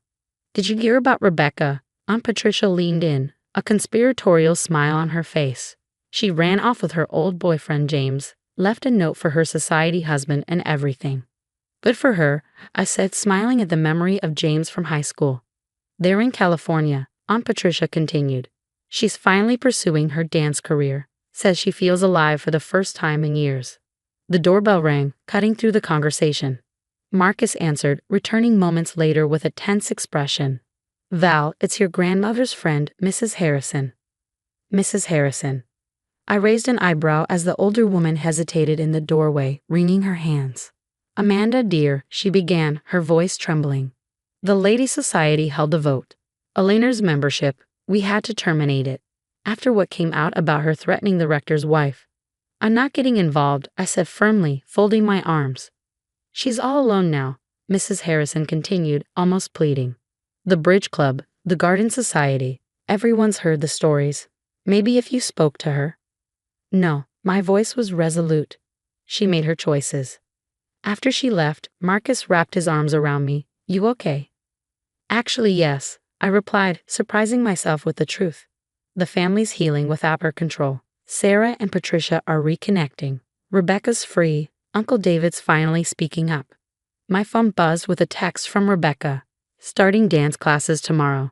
James says hi, miss you all. She's still sitting alone in that big house.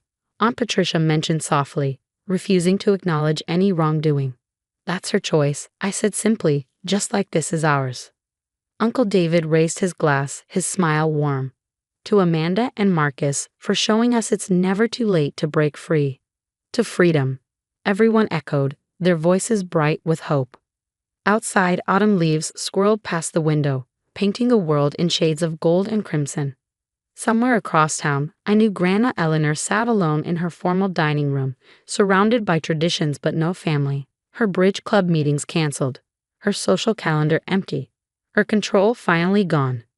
But here, in my home filled with love and laughter, I was exactly where I wanted to be. No guilt, no manipulation, no toxic traditions, just family, the way it should be. Marcus squeezed my hand, and I smiled. Sometimes the best family isn't the one you're born into, it's the one you choose to build.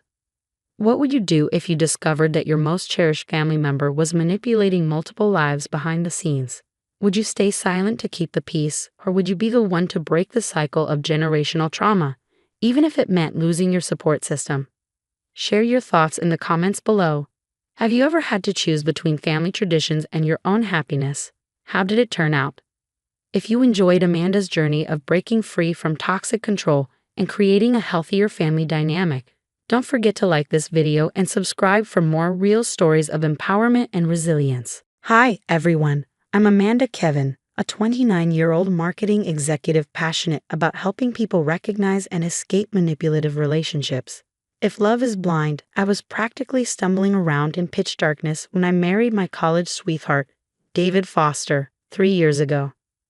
On the surface, everything was perfect.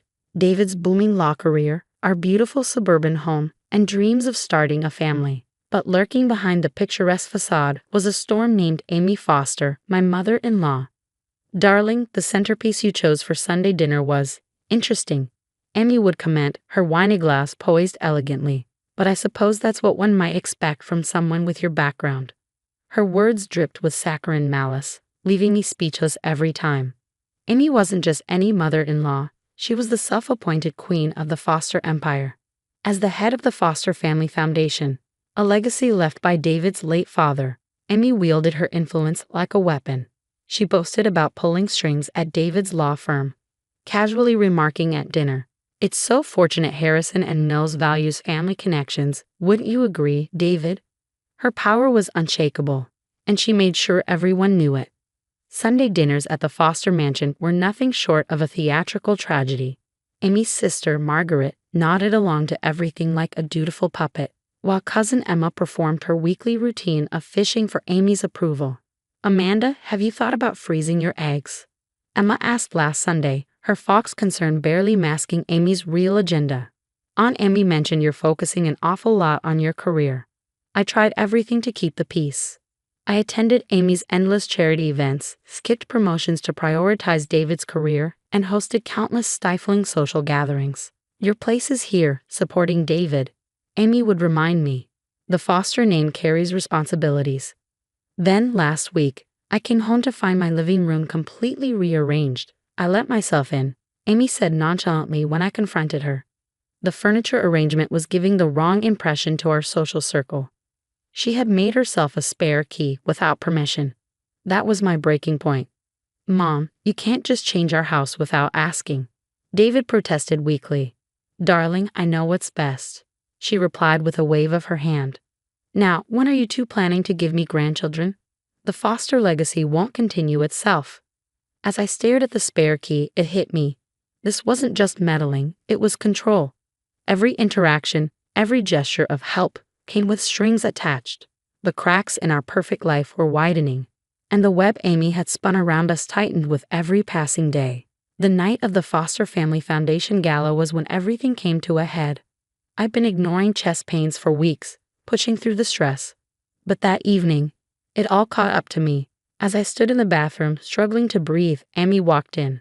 "For heaven's sake, Amanda, get up," she snapped.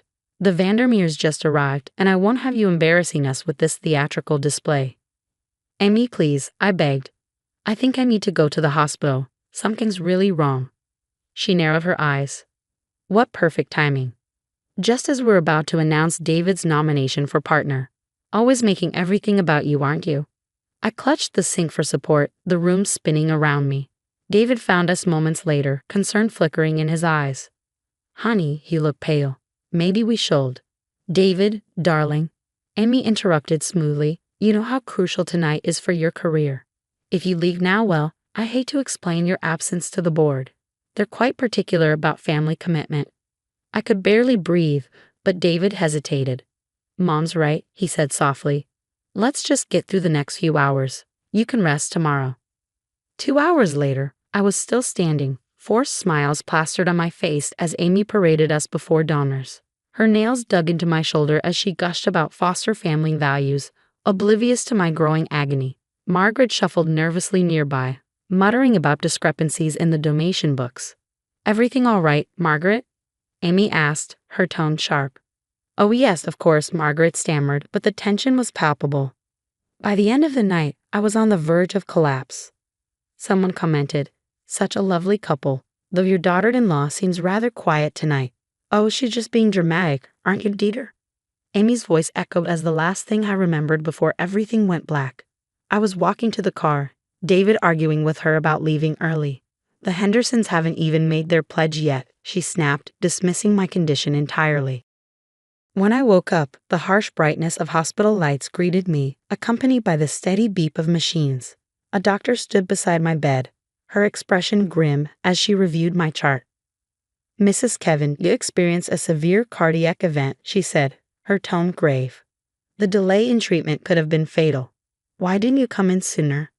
I turned to David, whose face had turned ghostly white. Amy lingered in the doorway, for once without a quick retort or an excuse. The doctor continued, "Your EKG shows significant stress-induced angina. Have you been under unusual stress recently?" I couldn't help but laugh, though the effort sent the monitor into a flurry of beeps. "Stress?" I said weakly. "They have no idea." But they were about to find out. 3 days into my hospital stay, David left his phone with me while he went to grab coffee. It started buzzing almost immediately.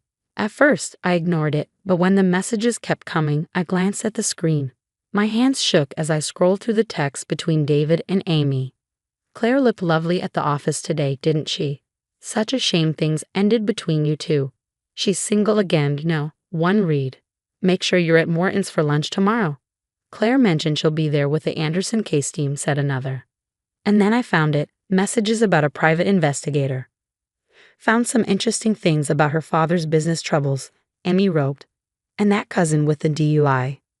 Perfect ammunition." David's replies weren't outright complicit, but they weren't stopping her either. "A weak mom, please, here and there. No more than that." I was still processing this betrayal when my phone buzzed with a message from Rachel, David's estranged sister. "I heard what happened. Can I come see you?" An hour later, Rachel sat by my hospital bed, tears streaming down her face. She told everyone Paul was a gambling addict, said he was stealing school funds. "It was all lies," she sobbed. "By the time we cleared his name, the damage was done. No one from the family even came to our daughter's christening." "Manipulative bye," I began, but our phones buzzed simultaneously, cutting me off. Emma had just posted several videos to the family group chat. "OMG, wrong chat. Wrong chat," she frantically typed, but it was too late. We all watched in horror and vindication as years of Amy's cruelty played out on screen. There she was, dismissing my chest pains, threatening David's career, mocking Rachel's husband, and scheming behind the scenes. "Remember when she said I was imagining things?" Rachel whispered.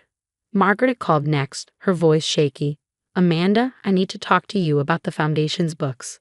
When David returned and saw his phone in my hand, he turned pale. "I can explain." "The videos explain enough," I said quietly. "Either you stand with me, or you stand with her. No more middle ground." David broke down, guilt washing over him. "I'm so sorry. I've started seeing a therapist. I can't believe I let her." Later that evening, he called Amy with me beside him. I put the call on speaker. "How dare you question my methods?" Amy's voice was cold, sharp. "Everything I've done has been for this family's reputation. Should I remind the firm about Amanda's father's bankruptcy? Or perhaps let slip about that college incident my investigator uncovered?" "You're investigating my wife?" David's voice cracked. "Oh, darling," Amy replied smoothly. "I've been protecting you from her kind since day one. Now, are you going to fall in line, or do I need to make some calls?" David looked at me, then back at his phone. For the first time in our marriage, I saw real resolve in his eyes. "Go ahead, Mother. Make your calls. But first, check the family group chat." Emma had quite a lot to share. Amy was all fake smiles and poise at the emergency family meeting, her designer suit impeccable.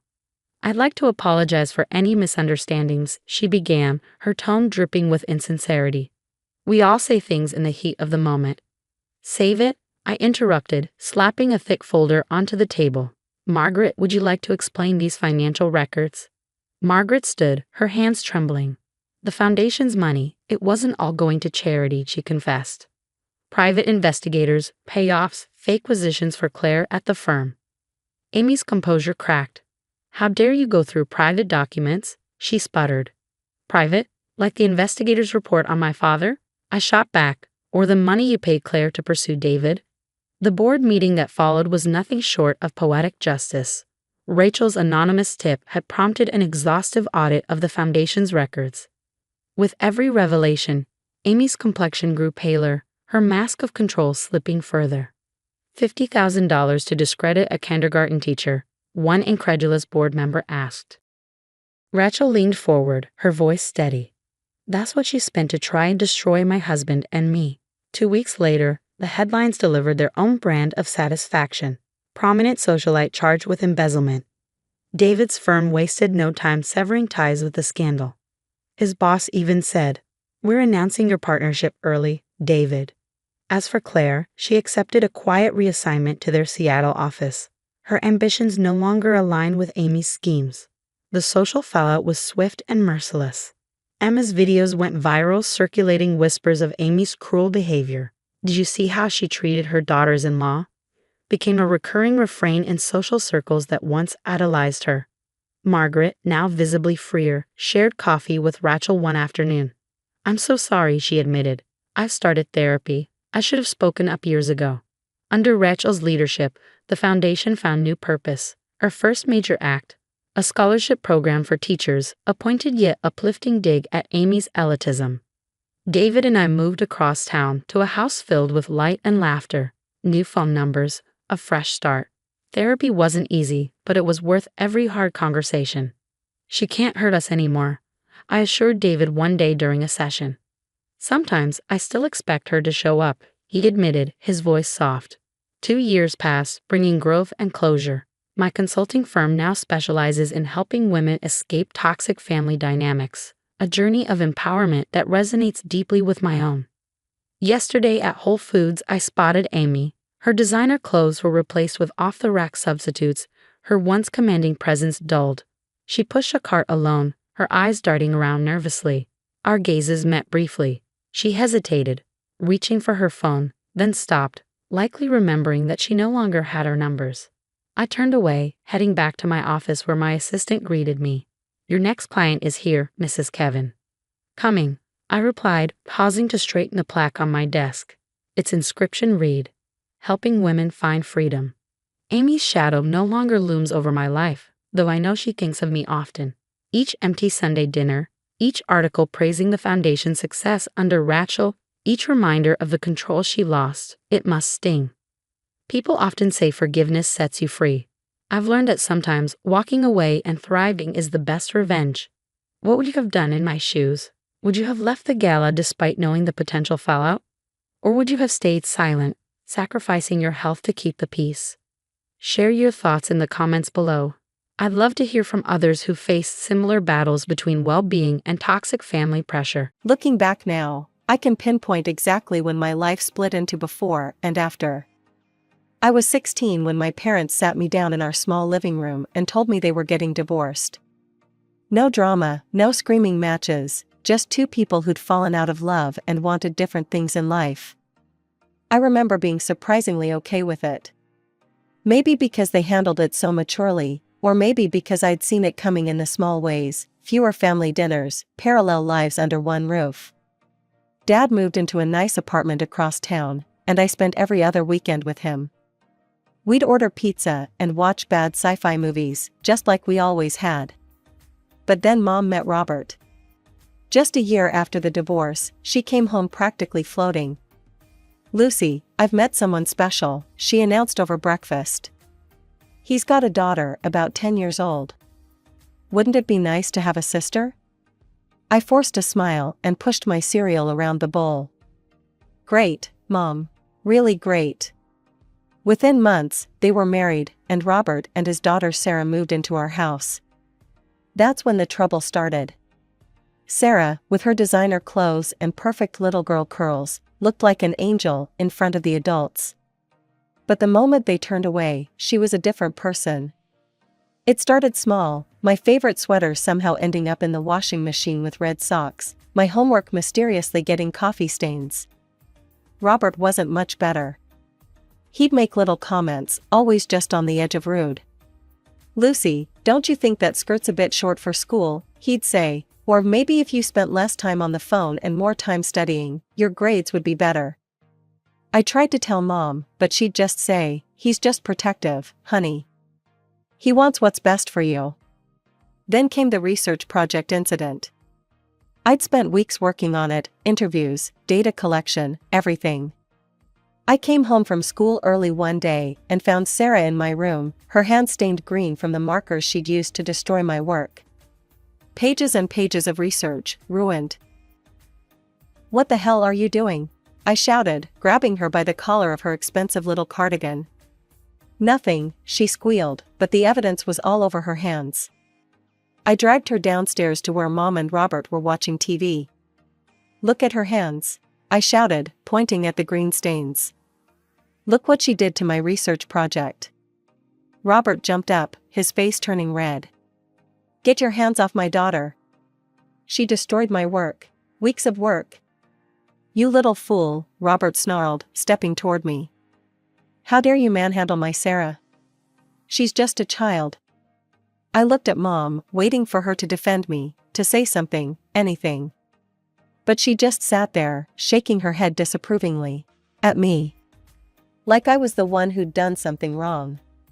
That night, I couldn't sleep. I lay in bed, staring at the ceiling, replaying Mom's silence over and over in my head. By morning, I'd made my decision. I started packing before sunrise, throwing clothes and books into bags, not even caring if they were folded. Dad picked up on the first ring. "Lucy, what's wrong? Can I come live with you?" My voice cracked. "Please?" "Of course, sweetheart. I'll be there in 20 minutes.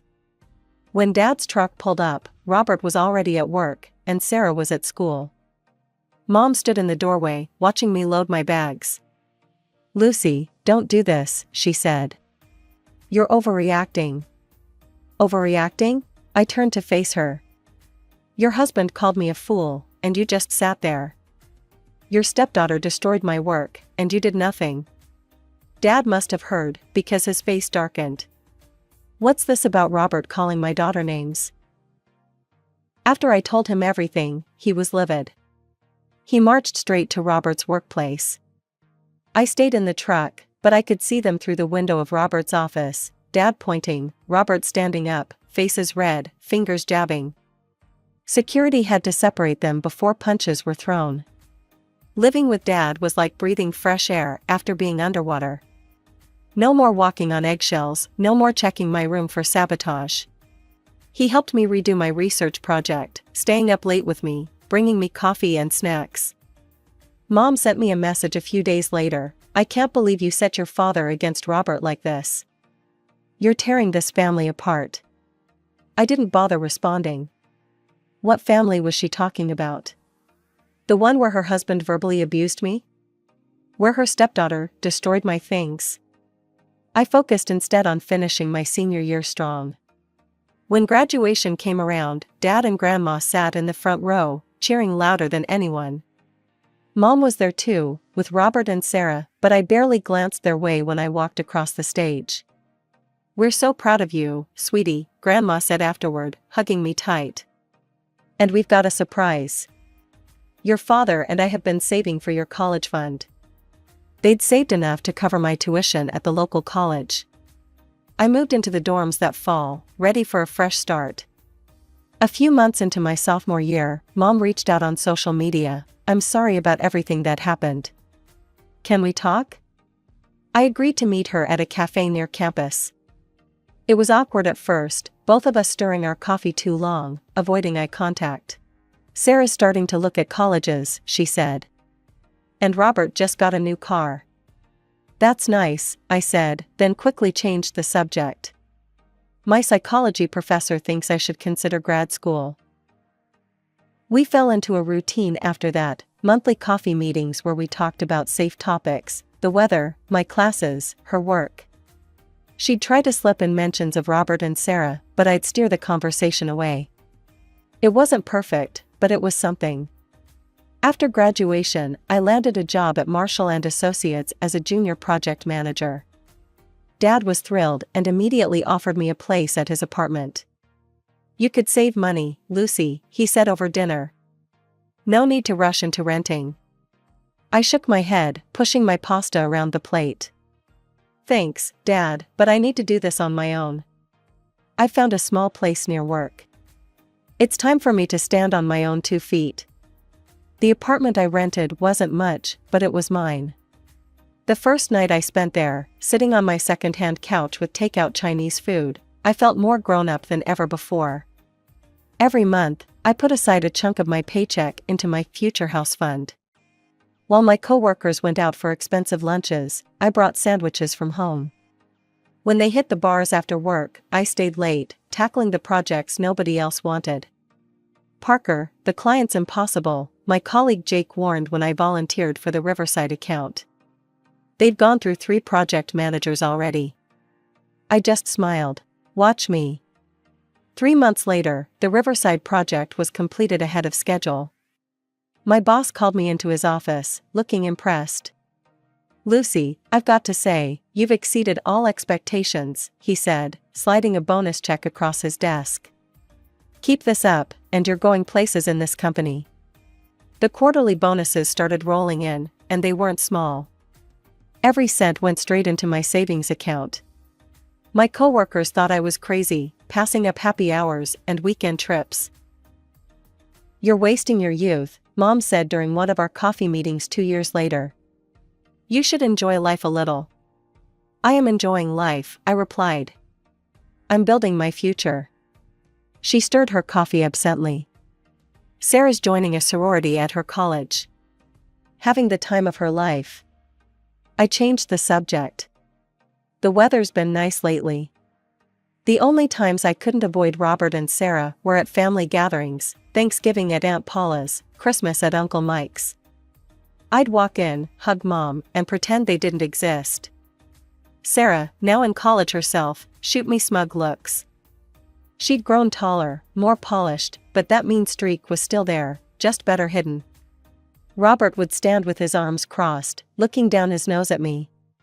Still at that entry-level job, he'd say loud enough for others to hear, even though he knew I'd been promoted twice already.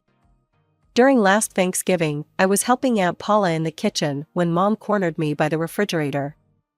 "Lucy, don't you think this has gone on long enough?" she sighed. "Sarah's grown up now," Robert's mellowed. "Can't we just be a family?" I closed the fridge door harder than necessary. "We're not a family, Mom. We're people who happen to be connected by your marriage. That's it." "You're being childish," she said, shaking her head. "People grow, people change." "Yeah, they do," I replied, looking her straight in the eye. "I've grown enough to know I don't need toxic people in my life, even if they're technically family." She opened her mouth to argue, then just shook her head and walked away. Same old Mom, always choosing the path of least resistance, always walking away from confrontation. But every snide comment from Robert, every smug look from Sarah just reinforced that I'd made the right choice in keeping my distance. The day I turned 28, I signed the final papers on my house. After years of saving and working overtime, I'd managed to put down 60% of the total cost. The mortgage payments wouldn't keep me up at night. "Congratulations, Ms. Parker," the realtor said, handing me the keys. "It's a beautiful property." Standing in my empty living room that first day, I felt like I could finally breathe. 3 bedrooms, 2 bathrooms, a kitchen with granite countertops, and a backyard where I could plant a garden. All mine. I planned a housewarming party, sending invitations to family and close friends. Dad and Grandma couldn't make it, they'd recently moved to Hawaii for Dad's retirement. When I called Mom to invite her, I was specific. "I'd love for you to come, Mom." "Just you?" She hesitated. "Lucy, that's not fair to Robert and Sarah." "Mom, it's my house. My rules." She agreed, but I should have known better. The day of the party, I opened the door to find Mom standing there with Robert and Sarah in tow. "Surprise," Mom said weakly, noting my expression. I bit my tongue and let them in. Robert's eyes scanned everything, his lips curling slightly as he took in the crown molding, the hardwood floors. "It's nice," he said, making it sound like anything but. Sarah, now 22 and dressed like she'd stepped out of a fashion magazine, wandered around with her nose in the air. "The kitchen's kind of small, isn't it?"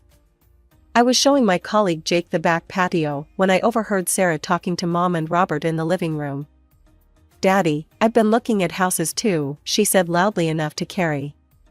"I'm going to get one much bigger than this. With a pool." I couldn't help myself. I walked back inside. "Really? That's interesting. What job are you planning to buy it with?" Sarah's face flushed. "I have prospects." "Prospects aren't paychecks," I said. "And last I heard, you were still living off your dad's credit card." Robert's face turned that familiar shade of purple. "How dare you?" "No, how dare you?" I cut him off. "You show up uninvited to my house and then stand there insulting it?" "Lucy," Mom grabbed Robert's arm as he took a step forward. "Come on, Robert, Sarah. We're leaving." I watched them hurry out, Mom shooting me an apologetic look over her shoulder. The door closed behind them, and the party continued. 3 months after the housewarming disaster, my boss called me into his office with an opportunity one couldn't refuse, leading a major project in Boston. It would mean several months away, but it could fast-track my career to senior management. My biggest concern was my house, particularly my indoor garden. I'd spent months cultivating my collection of plants, delicate orchids, temperamental peace lilies, and my pride and joy, a rare bird of paradise that had just started to bloom. Each one needed specific care, and I couldn't bear the thought of returning to dead plants. After considering my options, I swallowed my pride and drove to Mom's house. We hadn't spoken much since the housewarming incident, but I knew she had a green thumb. Thankfully, she was alone when I arrived. "Lucy," she seemed surprised to see me on her doorstep. "Is everything okay?" "I need a favor," I said, following her into the kitchen. "I'm going to Boston for a few months for work. Could you look after my house?" "Mainly the plants, they need regular watering and care." Mom's face lit up. "Of course, you know how much I love gardening." I handed her the spare keys, along with detailed care instructions for each plant. The next few months were intense, but rewarding. 16-hour days, working with teams across multiple time zones, but the project was going well. I called Mom every week to check on things. "Everything's fine," she'd say. "Your plants are thriving, don't worry so much. Just focus on your work." I should have noticed how she always seemed to be at my house when I called, no matter what time it was. I should have picked up on the background noises, dishes clinking, TV sounds, things that shouldn't have been there if she was just stopping by to water plants. But I was too absorbed in my work to notice these red flags. Finally, after 4 months, the project wrapped up successfully. I caught a late flight home, exhausted but proud of what I'd accomplished. The Uber dropped me off at my house just after midnight.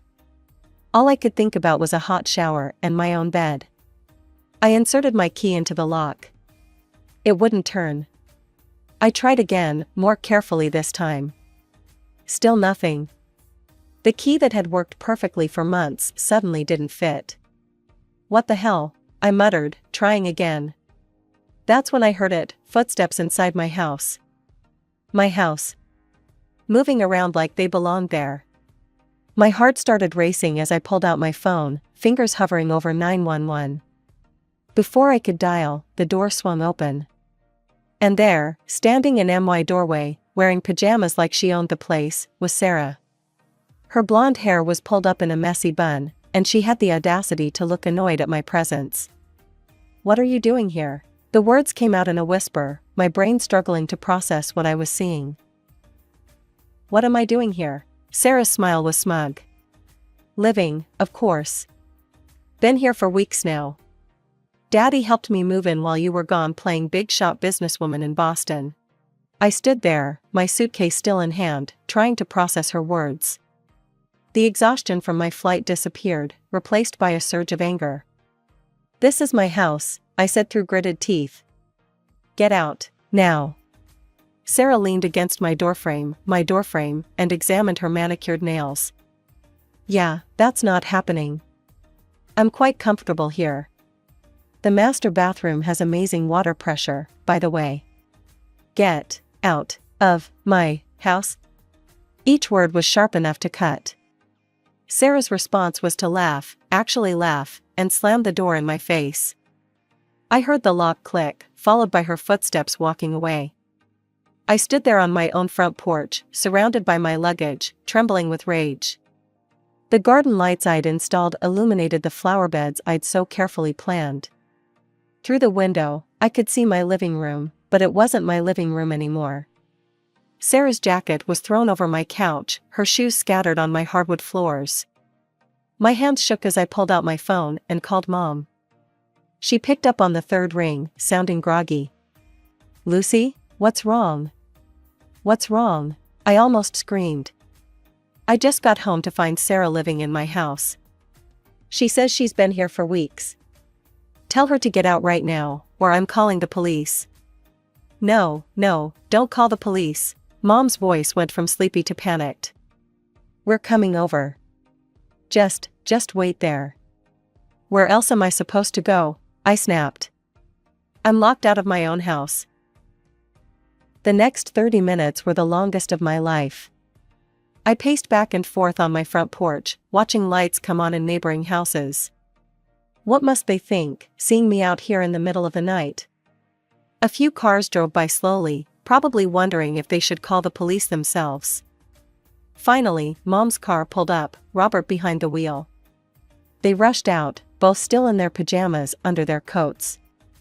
"What is going on?" I demanded, confronting Mom. "Why does Sarah have keys to my house? Why are you letting her live here?" Mom at least had the decency to look uncomfortable. "Lucy, honey, Sarah needed a place to stay. Her lease was up, and she couldn't afford the rent increase. Your house was just sitting empty." "Just sitting empty? It's my house. You had no right." "The girl needed somewhere to live," Mom said, as if that explained everything. "Your house is too big for just one person anyway." "We thought." "We?" I cut her off. "There is no we when it comes to my house. You were supposed to water my plants, not move your stepdaughter in." I watched my mother's face, waiting for some sign of understanding, some acknowledgement of how completely she had betrayed my trust. Instead, she just stood there, making excuses for the inexcusable. Robert stepped forward, his chest puffed out like it had been when I was 16. "Look, there was no point telling you about Sarah moving in. You would have just said no." Of course I would have said no. I was almost screaming now. "It's my house. And now I can't go in there." "The locks needed changing anyway," he said, waving his hand dismissively. "They were old. I did you a favor." I stared at him in disbelief. "You do realize that's illegal, right? You can't just change the locks on someone else's property." "Legal, illegal," he scoffed. "It's done now. Sarah needs a place to stay, and this house is too big for just you." "Get her out," I said, my voice dropping to a dangerous whisper. "Get her out right now, or I'm calling the police." Robert's face twisted into that familiar smirk, the one he'd worn when I was a teenager, the one that said he knew he'd win. "You won't do that." "Lucy," Mom stepped forward, wringing her hands. "If you call the police, that's it. I won't speak to you again." "Is that what you want? To destroy this family completely?" I laughed, a harsh, bitter sound. "This family? You mean the one where you let your husband illegally take over my house? That family?" Instead of responding, they turned and walked into my house, leaving me standing there with my luggage. The door closed behind them with a definitive click. My hands weren't shaking anymore as I pulled out my phone. No more hesitation. No more trying to keep the peace. 911, what's your emergency? I need to report an illegal occupancy. Someone's changed the locks on my house and moved in without my permission. 20 minutes later, 2 police cars pulled up, lights flashing. The neighbors were definitely awake now, watching from behind their curtains as I explained the situation to Officers Martinez and Chen. You're the legal owner? Officer Martinez asked. I pulled up the property records on my phone. Yes, I have all the documentation. I've been away on business, and I gave my mother a key to water my plants. Instead, they moved my stepsister in and changed all the locks. Officer Chen rang the doorbell. There was a long pause, shuffling sounds from inside. Finally, the door opened. Mom, Robert, and Sarah stood there, trying to look confident but failing. Good evening, Officer Martinez said. We need to see some identification and proof of residency from everyone. There's been a misunderstanding, Robert said, his voice oily smooth. Lucy gave permission for Sarah to stay here. They had a falling out, and now she's trying to cause trouble. That's a lie, I cut in. I never gave permission. They took advantage while I was away on business. Ask them about the locks, they'll admit they changed them without my knowledge. The old locks were faulty, Robert started. So you acknowledge changing the locks without the homeowner's permission? Officer Chen interrupted, making notes.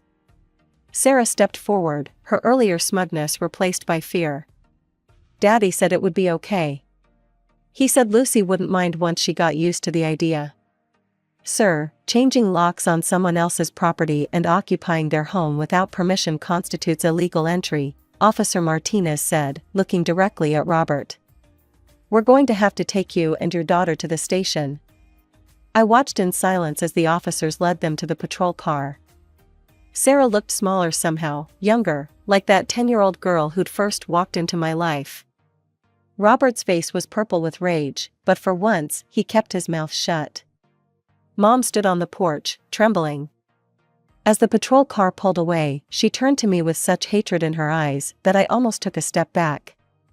From this day forward, she said, her voice shaking, you are no longer my daughter. How could you do this to your own family?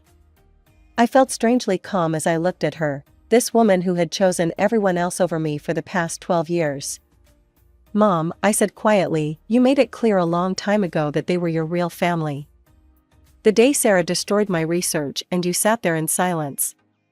The day Robert called me names and you looked away. Every time you asked me to be the bigger person while they treated me like dirt. You chose them. Over and over and over again. She opened her mouth to argue, then closed it again. Without another word, she walked to her car and drove away. I spent the rest of the night sitting in my living room, surrounded by Sarah's things. Designer clothes thrown over my furniture, her photos stuck to my fridge, her toiletries cluttering my bathroom. In the morning, I called a locksmith and had every lock in the house changed. The police called later that day. They wanted to know if I would press charges. No, I said after a long pause. Just make sure they understand they're not allowed on my property again. I hired a cleaning service to pack up Sarah's belongings and had them delivered to Mom's house. Then I spent a weekend cleaning every inch of my home, erasing all traces of their presence. Most of my plants had died from neglect, even the bird of paradise was brown and withered. I threw them all out and started fresh. That was 3 months ago. Mom tried calling once, but I didn't pick up. Robert sent a threatening email about suing me for Sarah's emotional distress, which I forwarded to my lawyer without responding. Sarah posted some vague social media rants about toxic people who pretend to be victims, but I blocked her accounts. Last week, I ran into Aunt Paula at the grocery store. She tried to tell me that Mom was struggling with our estrangement, that I should reach out, try to make peace. Some bridges, I told her, need to stay burned. I'm sleeping better these days. My new plants are thriving in the sunlight that streams through my windows. Dad and Grandma call regularly from Hawaii, and I'm planning to visit them next month. Sometimes I catch myself reaching for the phone to call Mom, out of habit more than anything else. But then I remember that night on my porch, locked out of my own home, and the urge passes. I'm Carrie, and I was 4 when my life changed forever. That's when my sister Emily was born, and suddenly, I became invisible in my own home. My earliest memories are filled with the sound of Emily singing. By the time she was 3, she had already become the star of every family gathering, while I stood in the corner, holding plates of snacks I'd helped Mom prepare. Emily had this angelic voice that made everyone stop and listen. My parents, Tom and Linda, were convinced she'd be the next Mariah Carey. "Carrie, go help your sister practice her scales," Mom would say, not even looking up from her phone where she was recording yet another video of Emily's performance. "And make sure you've done the dishes first." I was 8 then, and Emily was 4. While she twirled around the living room in her pink tutu, I was learning how to use the washing machine because Mom was too busy coordinating Emily's singing lessons. "Why can't I go to Sarah's birthday party?" I asked one Saturday morning when I was 12. Mom rolled her eyes. "Because Emily has a performance at the community center, and we need you to help with her costume changes." "But I promised Sarah." "Don't be selfish, Carrie," Dad cut in. "Your sister needs you. She's got real talent, unlike," he stopped himself, but I knew what he meant. "Unlike me." I remember the day everything changed. Emily was 11, and I was 15. She and her friends had gone to the mall without supervision, something I'd never been allowed to do at that age.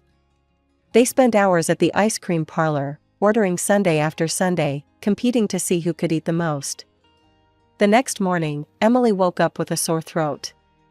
It got worse quickly, developing into a severe case of strep that left her vocal cords damaged. The doctor said she might never sing the same way again. I was in the kitchen doing homework when they came back from the hospital. "This is your fault," Mom screamed at me. "You're her older sister. You should have been watching her." "But I was doing the laundry and cleaning the bathroom like you told me." "No excuses." Dad slammed his hand on the table. "You're grounded for a month. No phone, no TV, no nothing. Maybe that'll teach you to take responsibility." That night, as I lay in bed staring at the ceiling, I made myself a promise. Someday, I'd build a life where I didn't have to live in anyone's shadow. I just had to survive a few more years in this house where I was nothing more than a servant and a scapegoat. The next 3 years passed in a blur of chores, blame, and quiet resentment. Every time Emily got into trouble, sneaking out, skipping classes, or borrowing Mom's credit card, somehow it circled back to being my fault. The acceptance letter from State College sat on the kitchen table between us, next to Mom's meatloaf. I'd chosen dinner time deliberately, they couldn't easily escape the conversation. "It's the most affordable option," I said, trying to keep my voice steady. "The tuition is reasonable, Anne." "We don't have the money, Carrie." Dad didn't even look up from his plate. Emily snickered from her seat. "Maybe you should have developed some actual talents, instead of just doing chores all day. You could take out a loan for me," I pressed on, ignoring her. "I'll write you a receipt, promising to pay back every penny once I graduate and get a job. Please, this is important to me." Mom sighed that martyred sigh she'd perfected over the years. "Honey, we're not taking out any loans. College isn't for everyone. Why don't you look for a job at the mall? Or maybe that new cafe downtown? But I got a scholarship that covers part of the tuition. I just need help with the rest. I've researched everything, made a budget." "Enough." Dad's fork clattered against his plate. "We said no loans. End of discussion. Some people are meant for college, others aren't. Accept it and move on."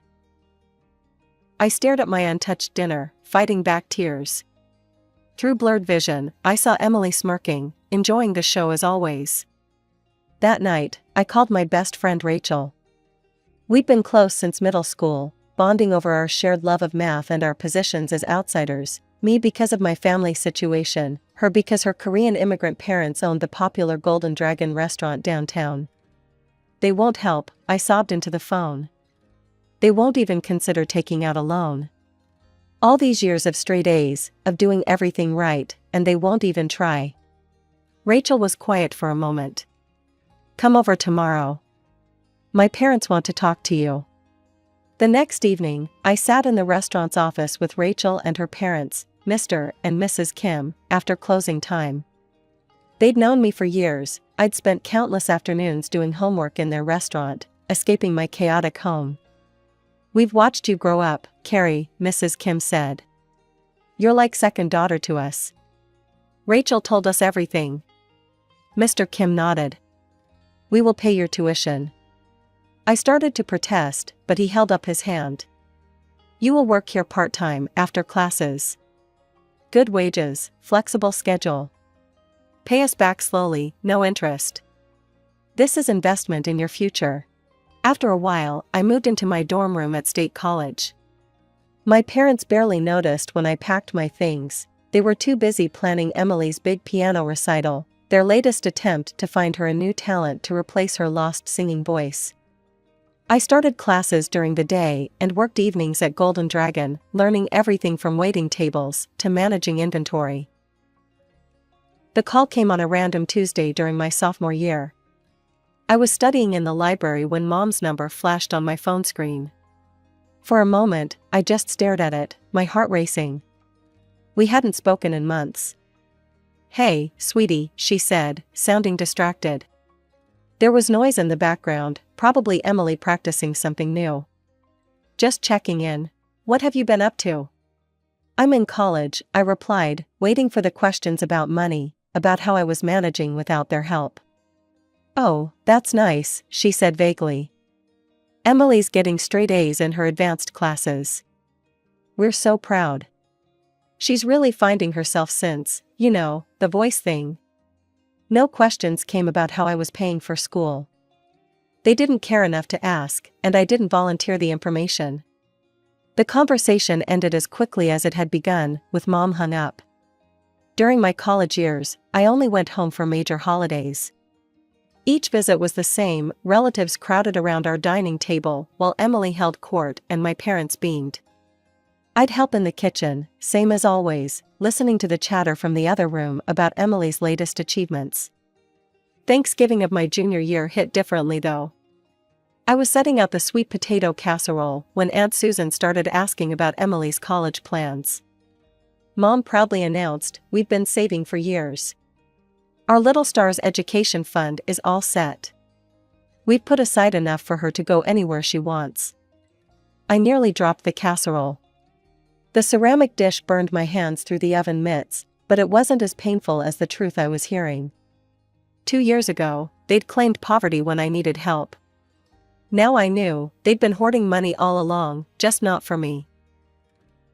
That night, in my old bedroom, I called Rachel and cried. They had the money, I whispered, huddled under my childhood blanket. They just didn't think I was worth spending it on. Then prove them wrong, she said firmly. You're already doing it. She was right.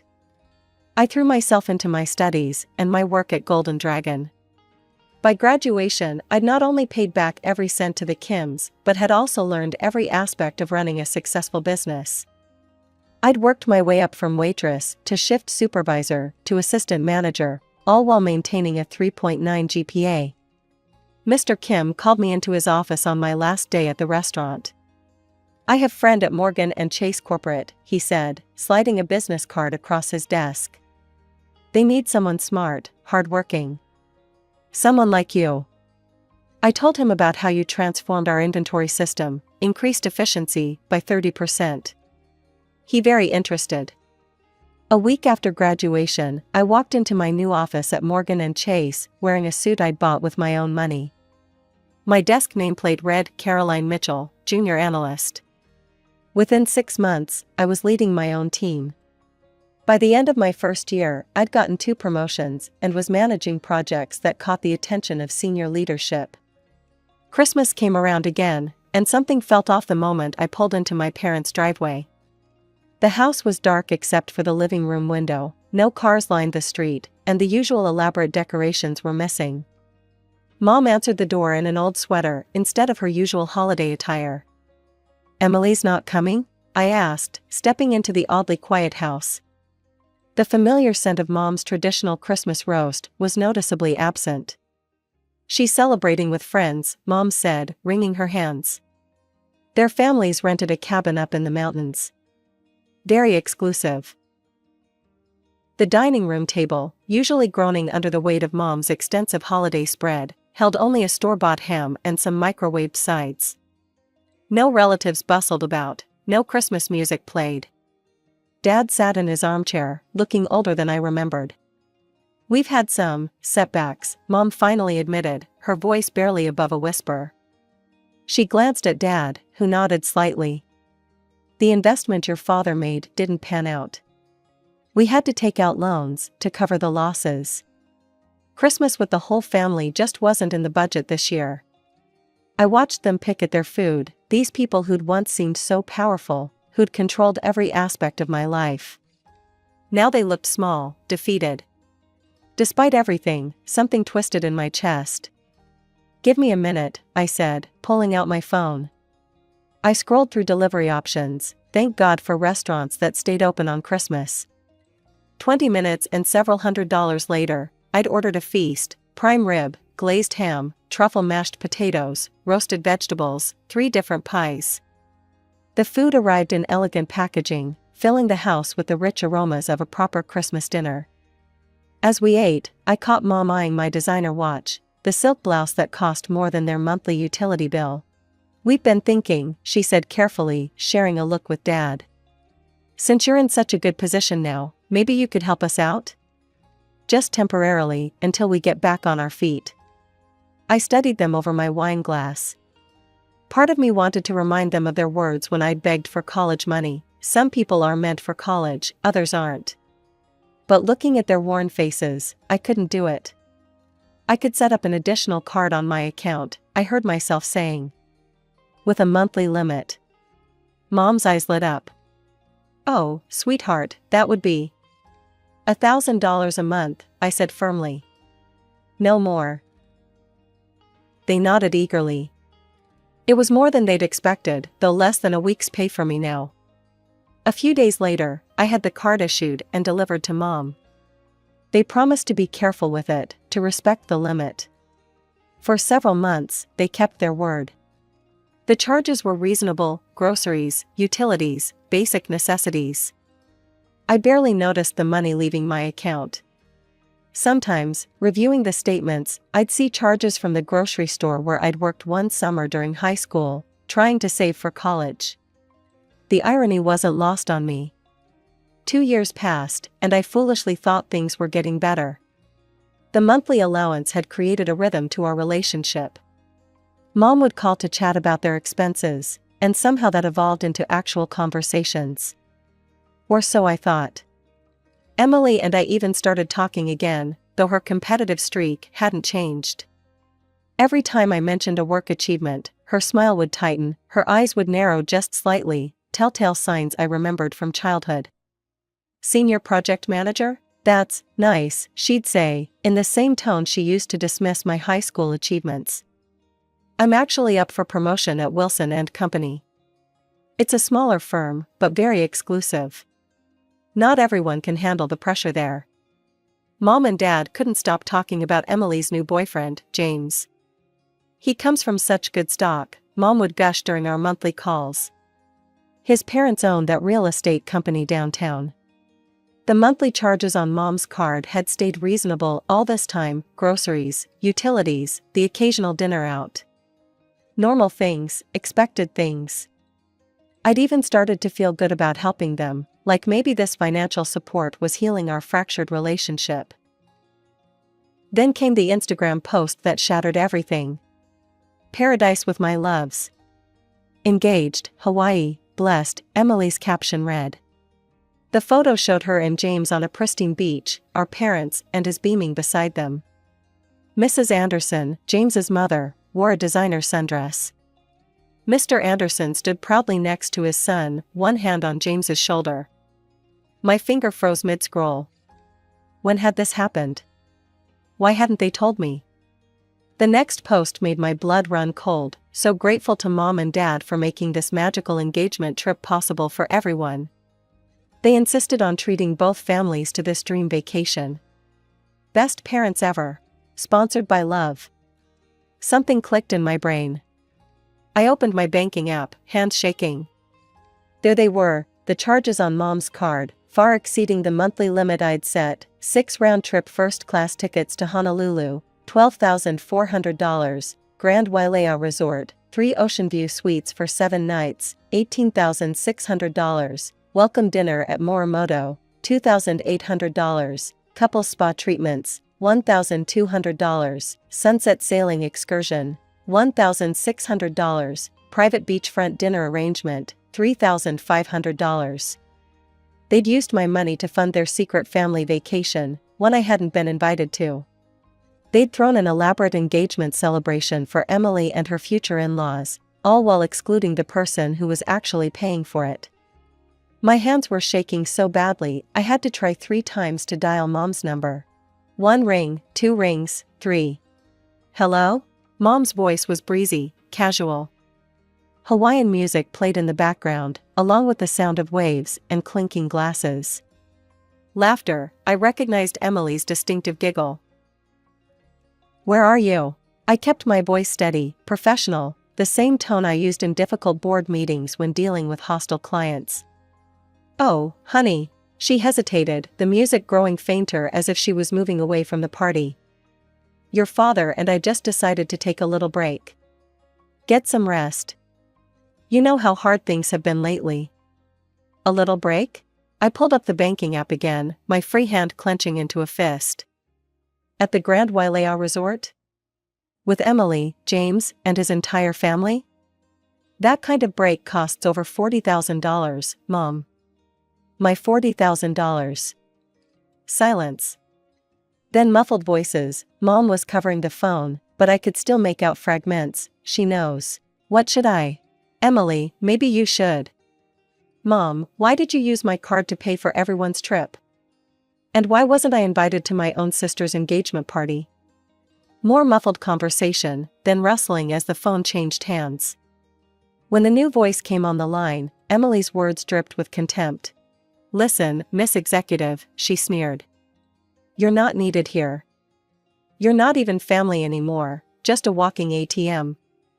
We don't want you here ruining everything with your little success story. Nobody wants to hear about your precious career while we're celebrating my engagement."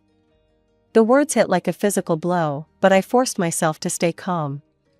"That ATM just paid $20,000 for your little party. Another 20 for the flights and extras. That's my money paying for your perfect family moment." "Yeah?" Emily laughed, harsh and cold. "Well, that's what you're good for, isn't it? You keep working your fancy job, and we'll enjoy spending your money. It's the only thing you're useful for anyway. Always was, even when we were kids. At least now you're finally serving a purpose." The line went dead. I tried calling back immediately. No answer from Mom. Straight to voicemail. I tried Dad's number, same thing. Emily's phone rang once. Before going to voicemail, she'd declined the call. Within minutes, notification after notification popped up on my phone. "User has blocked you on every social media platform we shared." My parents' profiles disappeared first, then Emily's. A single message came through from Mom before she blocked my number. "We're all tired of your attitude and jealousy. Just leave us alone. You've ruined enough special moments for Emily." I stared at the message, something cold and hard crystallizing in my chest. My hands weren't shaking anymore as I opened the banking app again, this time navigating to the travel reservations section. Each click felt like breaking another link in the chain that had bound me to their abuse for so long. Click. The hotel reservations for 3 luxury Ocean View suites, cancelled. Click. The couple's massage packages and sunset sailing excursions, cancelled. Click. The private beachfront dinner arrangements, cancelled. Click. The return first-class flight tickets for 6 people, cancelled. Click. Mom's card, permanently deactivated. I set down my phone and waited, imagining their faces when the hotel informed them their rooms weren't paid for, when they tried to charge something to the room and got declined, when they discovered their return flights no longer existed. 3 hours later, my phone exploded. Call after call lit up my screen: Mom, Dad, Emily, and numbers I didn't recognize with Hawaii area codes. The Anderson family, no doubt, wondering why their luxury vacation had suddenly turned into a nightmare. The messages started flooding in through every platform they'd unblocked me on. Mom, Carrie, please call us immediately. This is an emergency. Dad, fix this right now, young lady. You're embarrassing the whole family. Emily, you better make this right or I swear to God. Unknown number, this is James. My parents are furious. You need to reinstate those reservations. The tone shifted as the hours passed. Mom, sweetie, please. We can talk about this. Dad, we'll pay you back, just help us out here. Emily, come on, Carrie. It's my engagement. Don't be so petty. James, my parents are threatening to call this whole thing off. I left them all unread, then systematically blocked every number and account. But not before taking screenshots. I had a feeling I'd need them. The notification came around midnight: Emily Mitchell has posted a new status. I can't believe my own sister would try to ruin the happiest moment of my life. She's always been jealous of my happiness, but this is a new low. Canceling our entire family's vacation out of spite? Who does that to their own sister's engagement celebration? Some people just can't stand to see others happy. Toxic family, heartbroken. The comments poured in immediately. Oh my God, that's horrible. What kind of sister does that? I always knew there was something off about her. She's just jealous because you're getting married first. Your poor parents must be so embarrassed. I had stayed quiet long enough. My fingers flew over the keyboard as I crafted my response. Let me tell you what really happened. My parents have been using my credit card for basic expenses, limited to $1,000 a month. Yesterday, I discovered they'd spent over $40,000 of my money to fund a luxury Hawaii vacation for Emily's engagement. They didn't ask. They didn't tell me. They didn't invite me. When I called to ask why, Emily told me I wasn't family, just a walking ATM, my mother's final message before blocking me. We're all tired of you. So yes, I canceled the reservations I never authorized. I canceled the return flights I never agreed to pay for. I stopped funding the vacation I wasn't welcome to attend. Here are the screenshots of every message. Here are the credit card statements.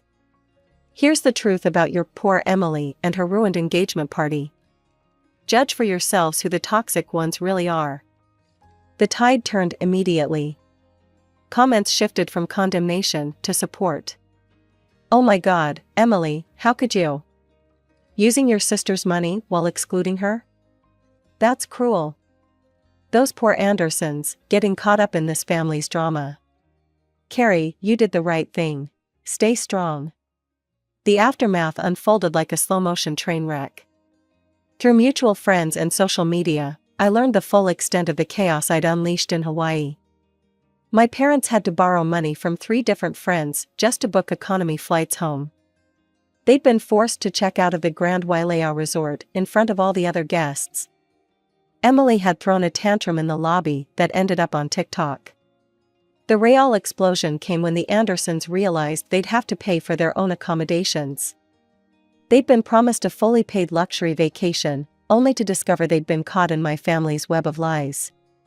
We trusted you, Mrs. Anderson apparently screamed at my mother by the pool. You said you were taking care of everything. Do you have any idea how embarrassing this is? Emily, true to form, made everything worse. Oh, stop being such greedy beggars, she'd shouted back. If you can't afford a few nights in Hawaii, maybe your son isn't good enough for our family after all. James had stood there in shocked silence before finally speaking. You're right about one thing, he'd said quietly. Someone isn't good enough for someone's family. He'd pulled the engagement ring off Emily's finger and walked away with his parents. The engagement was over. Emily's dream wedding, cancelled before it even began. All because they couldn't resist the temptation to steal from me one last time. A week after they returned home, the knocking started. "Carrie, honey, please open the door." Mom's voice, trembling through the solid wood of my apartment door. "We need to talk." "We know we messed up." Dad's voice joined in. "Just give us a chance to explain." I sat on my couch, not moving, barely breathing. The TV was muted, but the blue light flickered across my face as they continued to plead. The knocking continued for 20 minutes before they finally gave up. I later heard they'd tried to get my building manager to let them in, claiming it was an emergency. He'd called to check with me first, and I'd told him not to let them up again. Rachel came over that night with takeout from Golden Dragon.